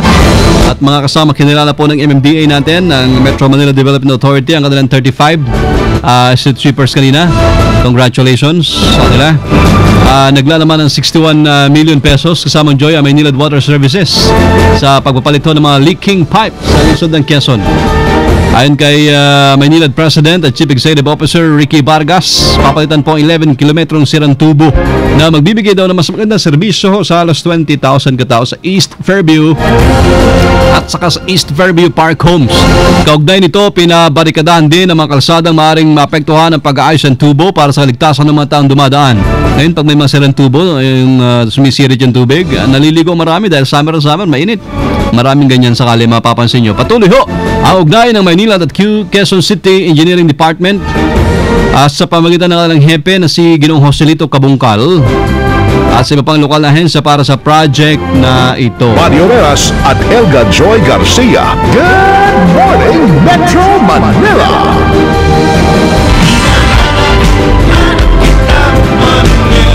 DZXL. Good morning, Metro Manila. Facebook friends namin ngayon nasa 576 na. So next week baka aabot na yan ng mga 600. Maasa ho tayo.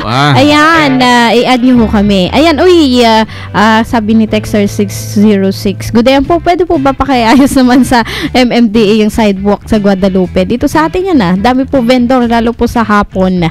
Wala na po madaanan mga tao na sasakay. Magkano po, Chairman Tolentino, ang bayad sa mga tauhan? Ayan. Okay, sige. Paano ko pa inayos ito ng MMDA dati? Balik na naman ngayon. Sabagay, talagang pag inabot ka na 9 o'clock na umaga onwards, papunta ka lang sa Guadalupe Building, ha?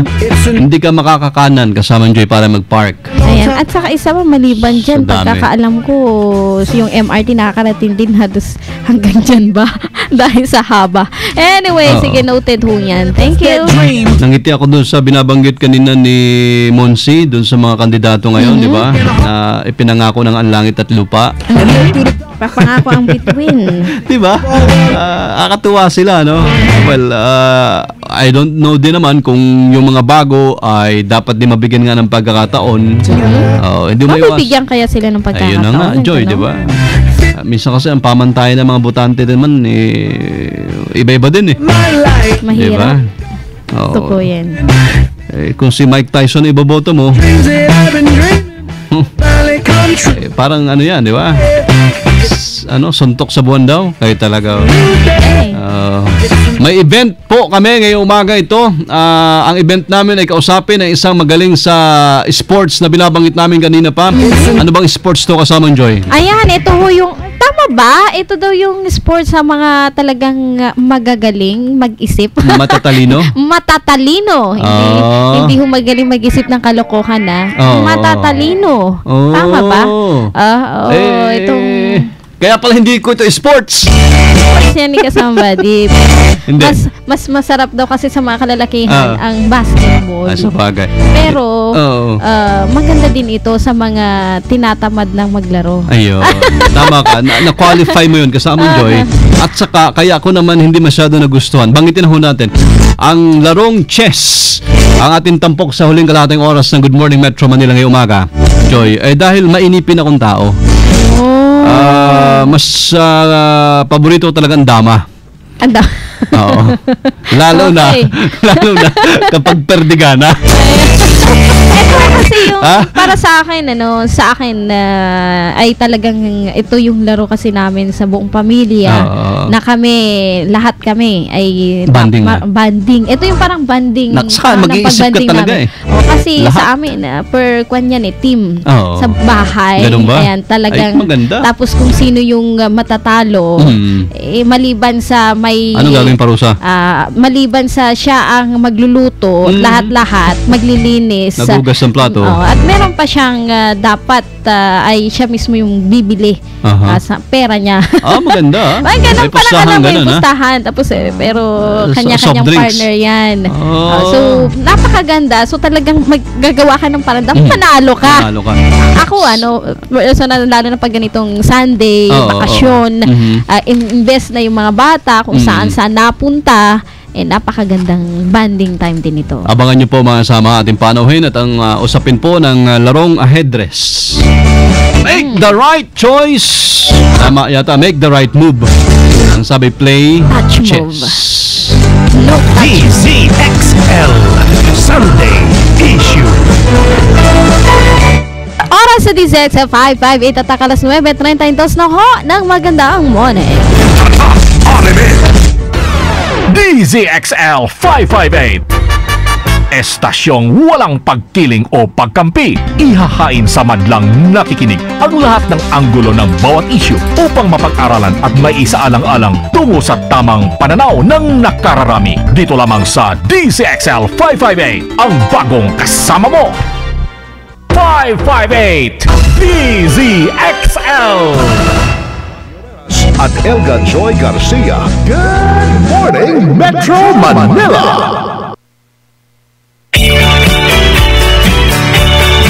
Muli po buwabati sa inyo sa huling karating oras, mga kasama. Ako si Buddy Oberas, bad po sa lalawigan ng Occidental Mindoro. At syempre ako ho si Joy Garcia, di Tanak Apo, Cagayan. Good morning po sa lahat ng masuki natin at mga accidental listeners. Ngayon lang nakapakinig sa amin, ha? Welcome po sa Palatuntunan ito. Good morning, Metro Manila. 8 to 10 every Sunday. Live ho kami na napapanood at napapakinggan. Nakikita sa www.rmnews.com/tv. At kung hindi nyo po napakinggan, napanood kami, yung aming last episode, pwedeng puntahan nyo sa YouTube. Type lamang ang Good Morning Metro Manila. Good morning! Ito na! DZXL Sunday Issue. Ayan, at makakausap natin ang National Arbiter at siyang organizer pagdating dito sa chess. At syempre, magaling yan pagdating sa chess. Si kasamang Alex Dinoy. Good morning, sir. Welcome dito sa ating programa Good Morning Metro Manila. Si kasamang Buddy at saka si Joy. Alex, good morning. Bumitaw ba si Sir Alex? Balikan natin saglit, ha? Siya pala ang Superman behind the success of pamilyar kayo dito, Shell Active Chess sa Pilipinas. For how many years? Diba? Chess overseer siya ng Shell. At maliban dyan, marami na rin mga magagaling ngayon sikat sa chess na yan ay nanggaling sa kanya. Kumbaga, hinandal niya. Tinuruan niya. Oo nga. At magdating sa mga kabataan, lalong-lalo na, ay focus din nito niya para kay papano sa pamagitan niyan ay magagawa niyang mahikayat dito sa mga ganitong laro. That's right. Kasama Joy. Ayan si kasamang Alex Dinoy. Good morning, kasamang Alex. Welcome dito sa ating programang Good Morning Metro Manila. Si kasamang Badik saka si Joy. Ayun, kasalukuyan kasi yung event dyan sa Binangonan na Rizal. Okay. Alex, good morning. Magandang umaga po. Magandang pong umaga sa inyo yung mga tagapakinig po ng DZXL. Salamat Alex, si Buddy. Ano yung event mo ngayon dyan sa Binangonan? Meron po itong local event ng chess, inter-barangay chess tournament po ng Rapid dito ginagat ngayon sa Binangonan Plaza. I see. Ano yan? Pwede mong explain lang sa atin mga nakikinig. Anong rapid kamo? Ano? Rapid tournament? Ano yan? Rapid, ang chess event ngayon. Ibig sabihin ko nun, hindi siya standard na classical game na mahaba po yung oras, but 20 minutes per player. So both of you, it's 40 minuto po ang itatagal po ng isang laban. Isang laban. So it's a team event po ng inter-barangay chess tournament nila. Ilang barangay, Alex, natutuwa kami, may ganyang grassroots na mga endeavor na ginagawa kayo at ang grupo. Ilang barangay yung naglalaban-laban po dyan sa Binangonan? Sa ngayon po, 10 po yung barangay ang nakalista na. Ongoing po yung registration. So bawat isa pong barangay ay 4 po ang membro. From Board 1 to Board 4. Oo. Pag ganyan ba, isang araw lang yan, yung event na yan? Sabay-sabay. Yes, sir. Sabay-sabay. Normal po yung mga rapid event, isang araw lang po ginagawa. Tapos ano mga edad yung kasali dyan? May ganun pa bang age requirement? Or basta pag taga-barangay ganito ka, ganyan, kayo yung contestants? Sa kanila pong eligibility o yung event nilang ginawa ngayon, so halo-halo po yung bata at saka yung matatanda. Regardless of age po yung labanan dito, from Board 1 to Board 4. Good, ha? Ayun. Masaya yan, masaya. So talagang ito yung pinagkakabalahan nyo ho ngayon. So para sa mga tagapakinig natin, ilang taon na ho kayo na ganito ho yung ating hong pagiging national arbiter, ito ho yung ating hong paraan na pag-train sa ating mga tagapakinig. Dito ho sa mga mahilig sa chess. Matagal na po akong nag-arbiter. I think almost 20 years na po. Sa mga tuwid, yung pong mga ginagawa kong mga proyekto ay hindi lang na pang-national, pati yung pang grassroots level po. From Luzon, Visayas, Mindanao. Sa darating pong Mayo, meron din po kaming event na gagawin po naman sa isang kilalang mall po sa may EDSA. Chess clinic naman po. Sa mga kabataan naman po yun. So almost a decade na kasama ni Alex? Yes. Opo. Pero yung pagiging full-time is mga 10 taon na po. Pag-organize at pag-arbiter po. At sa pagkakalam mo namin na marami din ho mga magagaling ngayon sa sport na yan na nanggaling ho sa inyo, na hineldaho ninyo. Dumaan po dun sa mga tournament na hinawakan po namin. Actually, I'm connected with isa pong company na nagpapalaro po ng chess.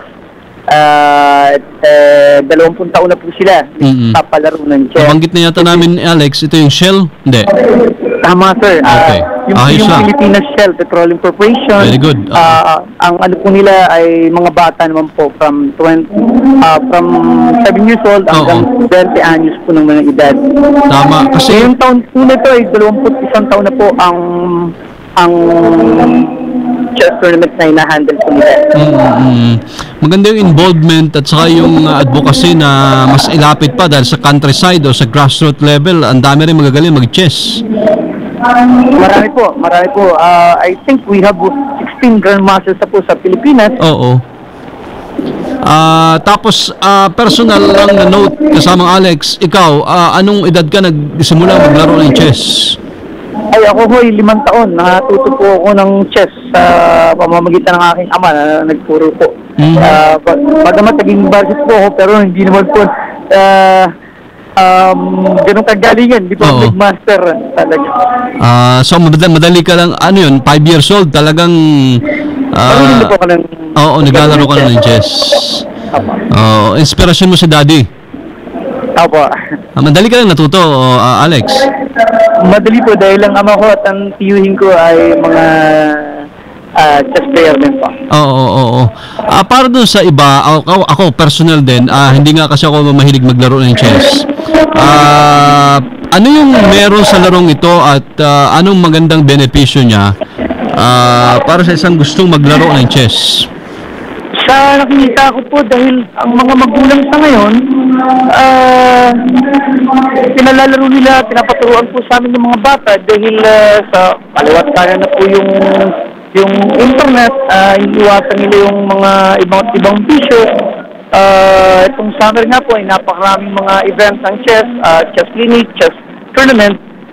Yung mga magulang po ay binabaling nila ng pansin dito po sa paglaro ng chess. Ang kadahilanan po ay pagdating po ng araw, ay magiging varsity rin po ng school ang mga anak nila. So, yung iba po ay nakakalibre po ng tuition fee dahil po sa kagalingan nila sa paglalaro ng chess. Maganda yung sports na dahil walang injury, ano? Yes, opo. At saka hindi po required ang height. Oo. Tama. Pantay-pantay po ang bawat isang tao sa mundo. Na meron po tayong... Natumbok mo kasamang Alex. Biglang kumindat sa akin, Alex, si Joy, nung sinabi mo yung height. So maliban dyan at syempre itong laro na ito, alam natin na ano ba yung pagkakaiba talaga nito, sabihin na natin sa mga taga-pakinig natin na pagdating sa sports? Well, ang kaibahan po ay hindi po kailangan ng maraming malalaro. Between the two of you ay makakapaglaro na po kayo ng isang chess game. Unlike sa iba, meron pong ginagamit na kailangan pa natin ang court o kailangan po natin ng special venue para makapaglaro. Ay dito pwede po kayo sa loob ng bahay o outdoor game. Makakapaglaro na po kayo at napakamura lang po na sports. Tayo ba sa Pilipinas, kayo na gumagala at nag-organize sa mga chess tournaments, marami talaga tayong magagaling na mga chess players kasamang Alex? Well, napakarami po. It's because yung aditahin ngayon ng Federation, which is the National Chess Federation of the Philippines, iba't ibang lugar po ang nila dinadala ang chess tournament. At si chairman ano pa rin ba ngayon, Pichay? Siya po ang chairman at presidente po ng National Chess Federation. Ng federasyon. Oo. Meron ba kayong programa raw na scholarship? Kasi katulad ng basketball, pag varsity ka, may athletic scholarship ka, libre. Pag mag-aaral yung isang anak mo halimbawa at magaling talaga, may potential sa chess, may ganun din bang ginagrant na scholarship ang federasyon or yung alam mo kasama Alex? Ang alam ko po ang mga school lang mismo ang nag-o-offer dun sa mga estudyante. Ayun, kung member ka ng isang chess team.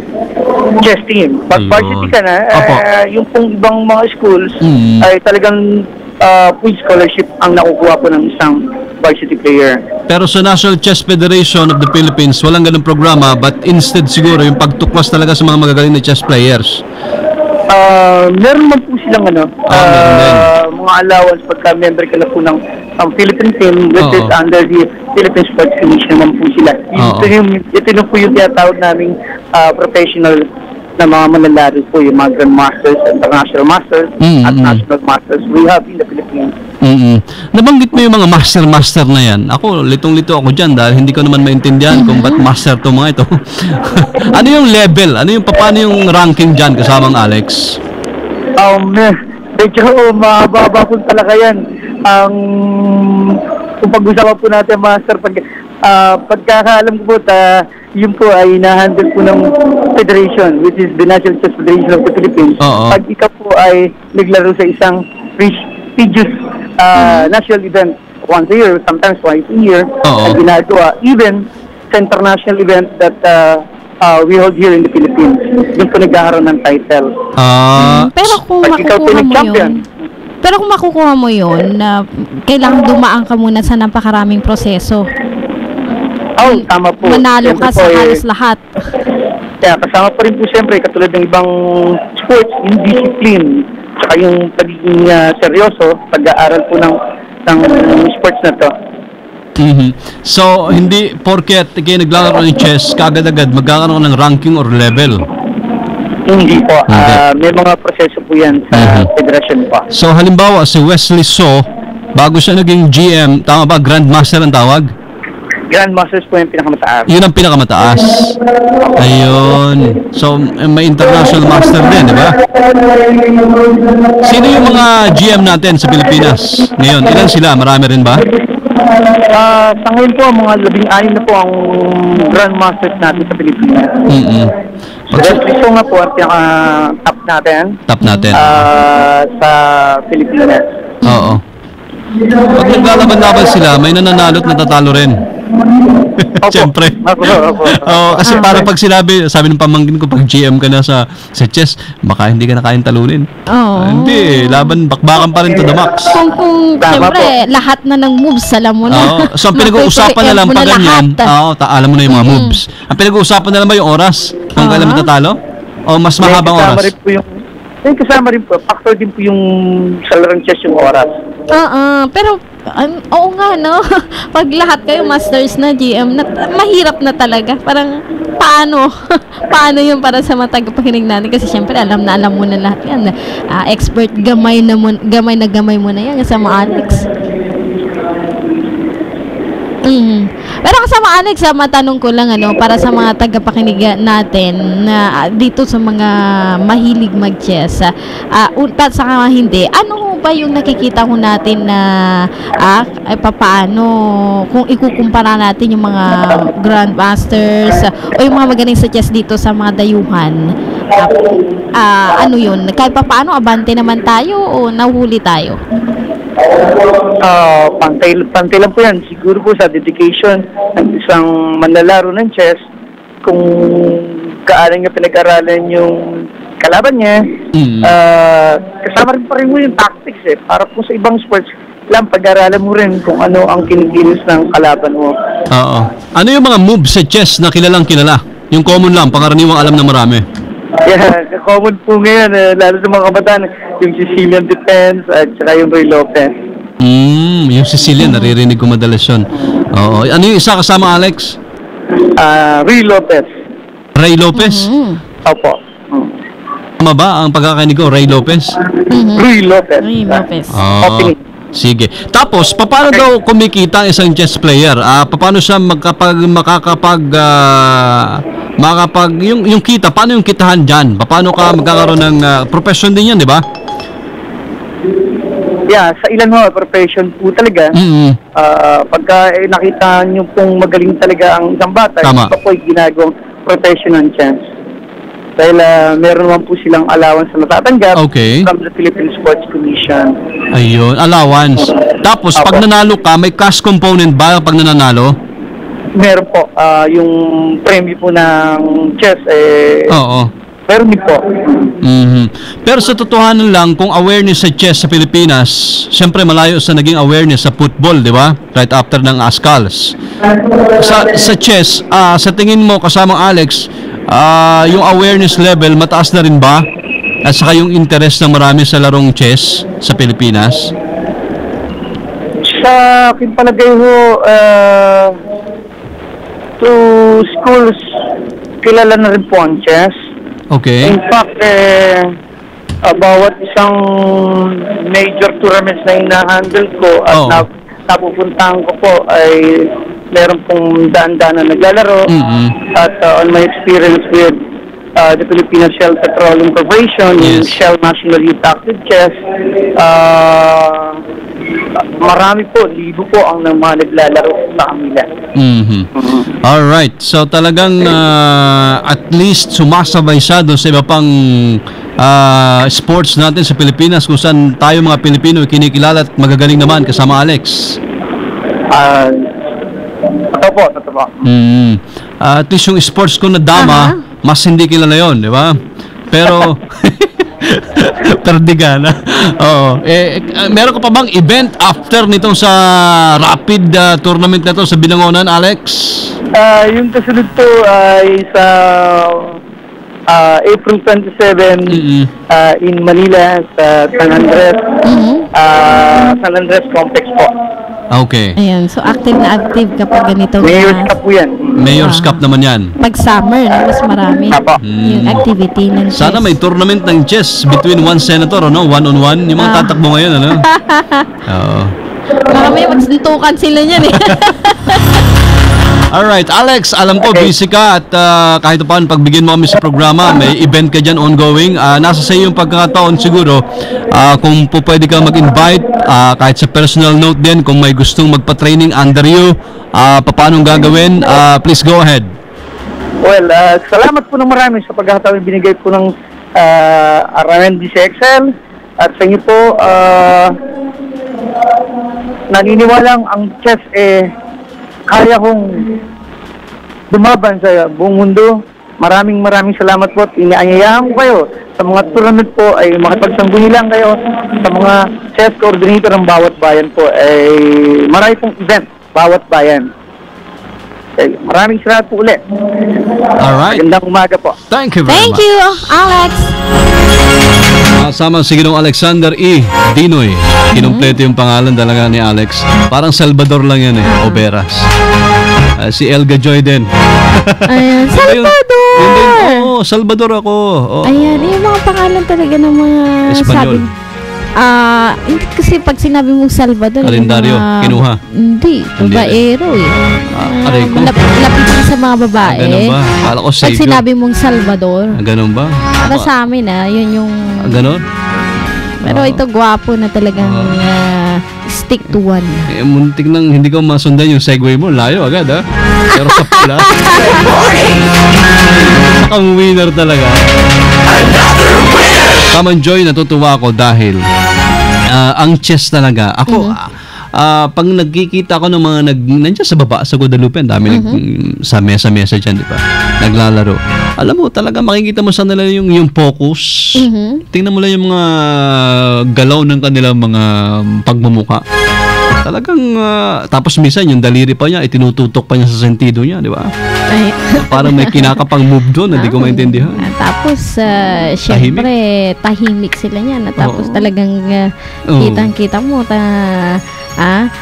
ayaw matalo. Kaya, yung silang dalawa, ayaw matalo yan. Yung lunok ng laway, ang pagitan, ang layo. Ubusan na lahat. Kumbaga, yung king na lang at king at 20 yung naiwan. Wala pa rin mag-give up sa kanila. Yan. Kaya pag nanonood ako, naiinip ako. At umaalis na ako. Kaya hindi ako natututong masyado. But just the same mga kasama, sino pa yung isang GM natin? Nakilala? Si Antonio ba yun?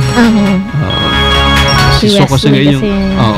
talagang paborito din natin dyan. Paborito mo pala yung chess Padadalang ka namin ni Boss Chris ng chessboard. Wow! Para pag-break natin, Good morning! Pwede ka na, Joy. DZXL Sunday Issue. Oras sa DZXL 558 at saka alas 9:53 na ho ng magandang morning. Skin Infection Alert! Sa isang bayan na inaatake ng buni at scabies, may isang sabon na laban sa skin infections. Alamin natin kung ano ito. Tiwala ako sa Dr. S. Wong's Sulfur Soap. Bakit? Ano ang meron sa sabon na yan na pwedeng panlaban sa skin infections? Dahil ang Dr. S. Wong's Sulfur Soap ay isang sabon na may bisa ng 3: germicide, fungicide at parasiticide pa. Wow! Dr. S. Wong's Sulfur Soap.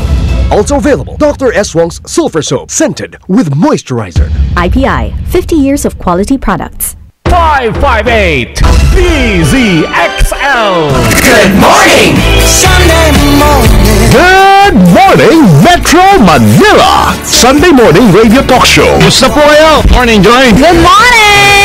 Umaga pa lang, good news na sa Metro Manila. Mga pagsanghatid ay pagbabago sa ating buhay. Tampok ang mga panauhing eksperto sa issue at impormasyong gumagabay. Hindi po itong dahilan na porket may pagbabago ng klima ay sanhi na to na maging depressed tayo. No? In fact, globally, ang tinitingnan sa climate change as yung oportunidad kung anong pwedeng gawin ng bansa. Good morning, Metro Manila! Dahil tuloy-tuloy na ang pagganda ng umaga. My name is Kes. I am 13 years old. I live in Cavite, the Philippines. And this is my The rightful winner of the International Children's Peace Prize 2012. Mga pagsanghatid ay pagbabago sa ating buhay kung saan bida ang usapang pampamilya. Good morning, Metro Manila! Sa bagong oras, alas 8 hanggang alas 10 na ng umaga. Kada linggo, kasama sina Buddy Oberas at Joy Garcia. Dito lamang sa bagong DZXL 558. Buddy Oberas at Elga Joy Garcia. Good morning, Metro Manila! Metro Guide. Shopping, dining, gaming, entertainment. Metro Guide. Meeting place, watching. Metro Guide. Rest, relax. Metro Guide. Ay, saglit lang. Mali yung pinindot ko. Iyon! Ayun, alam mo Metro kasama Guide. kahit paano nakita mo naman ako yung aking hairstyle. Medyo Napansin ko nga. iba-iba. Pansin mo. Anong tawag sa kulay na yan na kasamang Joy? Ano ba? Mais? Kulay ng mais? Kulay Golden ba yan? Hindi. Golden orange? Ano nang pangalan niya? Oo, basta golden orange to eh. Parang ganun, May di ba? pangalan ito. Si Jen, Kalimutan alam ko na yan. kasi. Anong kulay nun sa yung buhok? Sa ano? Yung buhok mo sa Tawag ulo? niya? Basta iba ang kulay. Ha? Natural. Ay, okay. Sige. Naman. Okay na. Sige na. Okay na Yung yan. buhok namin ni Earl, natural din yan. Ito kasi, kapag, ito kasi, nung pumunta ako dyan sa spa, ayan, na hair spa. dyan sa mga- Nagpa-spa ka, Pards, ha? ayan. Nagpa-spa tayo. Sarap kasi, yan. Oo. syempre, sabi ni... Para relax tayo minsan. Ayan. O, kasi sabi, syempre, kapag ganitong buong weekend, talagang sobrang, buong weekend daw, buong linggo, syempre, trabaho yan. Kailangan din daw at the end of the day or ng Saturday or Sunday, kailangan daw mag-relax ka din. Tama. I-relax yung katawan mo at pagandahin mo naman yung katawan mo. So, So, pamagitan kasama- dyan, kailangan daw magtungo ka sa mga lugar na marerelax ka talaga. Ayun. Ayan. At ito, paborito ito ni kasamang August sa kasamang Rochi. Ganun ba? Magpamassage. Sabi ko na nga. Oo, nakaka-relax daw yung mga yan. Yun Kailangan naman daw ng pala. mga ganyan. Aha. At nako, hindi mo na kailangan maghanap. Dahil pag mababa mo pa lang dito, Dito meron na? marami na dito. Sa Guadalupe Complex? At saka kahit saan. Yan ang sikat ngayon. Yung mga spa. May recommenda ka ba sa amin? Hair spa. Hair spa. Magandang i-avail, ha? Yung ginawa mo, hair spa. Ayan. Nakarelax yung hair mo ngayon. At saka maliban dyan, yung katawan, pwede rin mag-relax. Nagpamasahe ka, partner? Nagpa-foot spa. Foot spa. Kahit kung lang, kinsenas katapusan. Sabagay. Malaking tulong yan, lalo na sa mga nagtatrabaho. Ay, oo. Sabi nila, wag mo daw sayangin, wag mahirapan ang sarili, kailangan din na kahit konti, bigyan mo ng chance ang sarili mo na makapag-relax sa pamagitan ng mga ganyan. So, kahit pa paano, dahil sa dami ng mga, ano ba ang tawag dyan? Hindi naman siya, basta sa mga spa center? spa center na, yan, na marami naman dyan. So, medyo mura na. Ayun. Hindi mo na kailangan masyadong gumastos. Mga magkano ang dala mo nung nagpa-hair spa at sa foot spa? Hindi, ito kasi, reband at kwan siya eh. Reband, hair spa, at saka, so, package na siya eh. So, sabihin na lang Kasa natin. na 1,000? 2,000. 2,000. Tapos, 2,500. 2,500. Tumawad pa talaga. Tapos, syempre, kapag nagpalinis ka, nagpa-foot spa, nagpalinis ng kuko, so, kahit pa paano yan, mga, 60 ang isa eh. Pero kapag foot spa naman, ay 250 to 300. Ayun. So, at least 30 minutes na yan. At body massage naman, Ito ba? depende yan.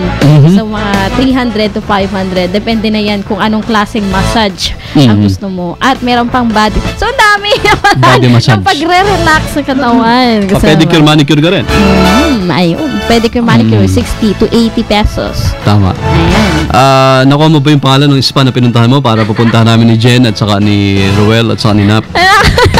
Putang ko na. Saka ni Lou. Andyan lang sa baba. Sa baba lang. Ito ba yung Josepina? Oo. Ayun. Josepina Spa.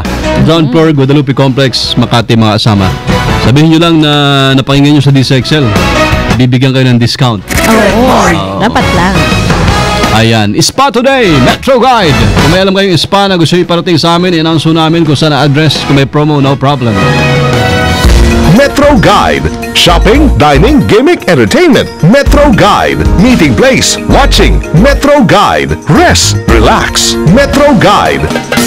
Congratulations lang. Nakausap natin one time si, tanda mo pa naman siguro si Yusek, Maria Victoria Hasmin, si Attorney Hasmin. Attorney, good morning. That's right.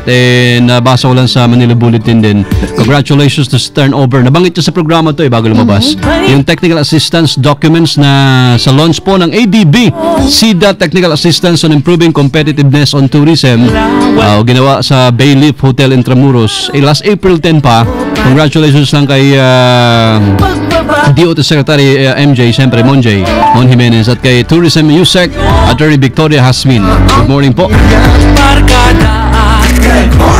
And speaking of tourism, dapat may makausap kami ngayon ni kasamang Joy, si Director Luella Hurilla. Siya naman po yung Regional Director ng Tourism Department ng Mimaropa at Calabarzon. Kaya lang mukhang busy rin sila, so baka next week na natin sila makasama. Good morning! Ano ba magandang gawin ngayong Sunday, Joy? Magsimba, syempre, although 10 o'clock na ho, mamayang hapon ulit. Ako, ito, ano yan, gusto kong ito, bagong recipe na yung paraan ng pagluluto. Magluluto ka? Gusto kong matuto. Magluto kasi naku, tanda na natin. Pang-lunch yan. Alam na, nalutuin, masarap yun. Ganun ba? Pag mga Ilocana, masarap daw magluto. Lalo na yung pinakbet. Dinengdeng, inabraw. Talaga. Ako ilaga lang na itlog at saing at perito, okay na eh. Pero pag pakbet ng pinag-uusapan, mag-uusap talaga tayo. At syempre, mamalengke. Ano pa ba? Maganda ngayon, maglaba. Magsampay. Mainit ang panahon. Tuyong-tuyo yan kagad ha. At family bonding, DVD, CD, may CD pa ba? DVD na eh. Ayun, sabi ko ngayon. Ayun, mag-chess. Magdama. Magdama. Ano pa? Manood ng play kung may kaya. At syempre, manood ng pelikula kung may libre. Or may manlilibre. Mahal ang pelikula, di ba? Marami daw dyan sa baba. Ganun ba? Mura-mura lang. Enjoy your Sunday, mga kasama. Ang bilis ng oras. Gusto pa namin manatili pero nag-overtime pa rin kami. Thank you very much, Miss Joy. Ayan, papaalam na ho. Siyempre, ang gwapo at gwapa. Araw lang ho yan ng Sunday. Sa Good Morning Metro Manila ho yan. Pagbigyan ho niyo po kami. Dahil ito kita yung... naman ang ebidensya. Ayan. Ito lang ho yung programa nating mga magaganda at nating mga gwapo. Ayan ang inyong hong bagong kasama dito nag-Apo Cagayan. Diyan lang naman ho ang Calaw Cave. Joy Garcia. Thank you, Miss Joy. Thank you rin sa mga estudyante natin kanina. Tuwan-tuwa na kayo ha. May moratorium sa tuition fee ng mga state universities and colleges. Sabi ng Malacanang. At sa lalawigan po ng Occidental Mindoro, tahanan po ng mga Tamaraw, ako si Buddy Overa. Salamat po na marami. Good morning, Metro Manila. Good morning, Metro Manila. Sumainyo ang Good Morning Metro Manila. Maagang saya, maagang biyaya. Good morning, Metro Manila. Hanggang sa susunod na linggo mga kasama, dito lamang sa bagong DZXL 558.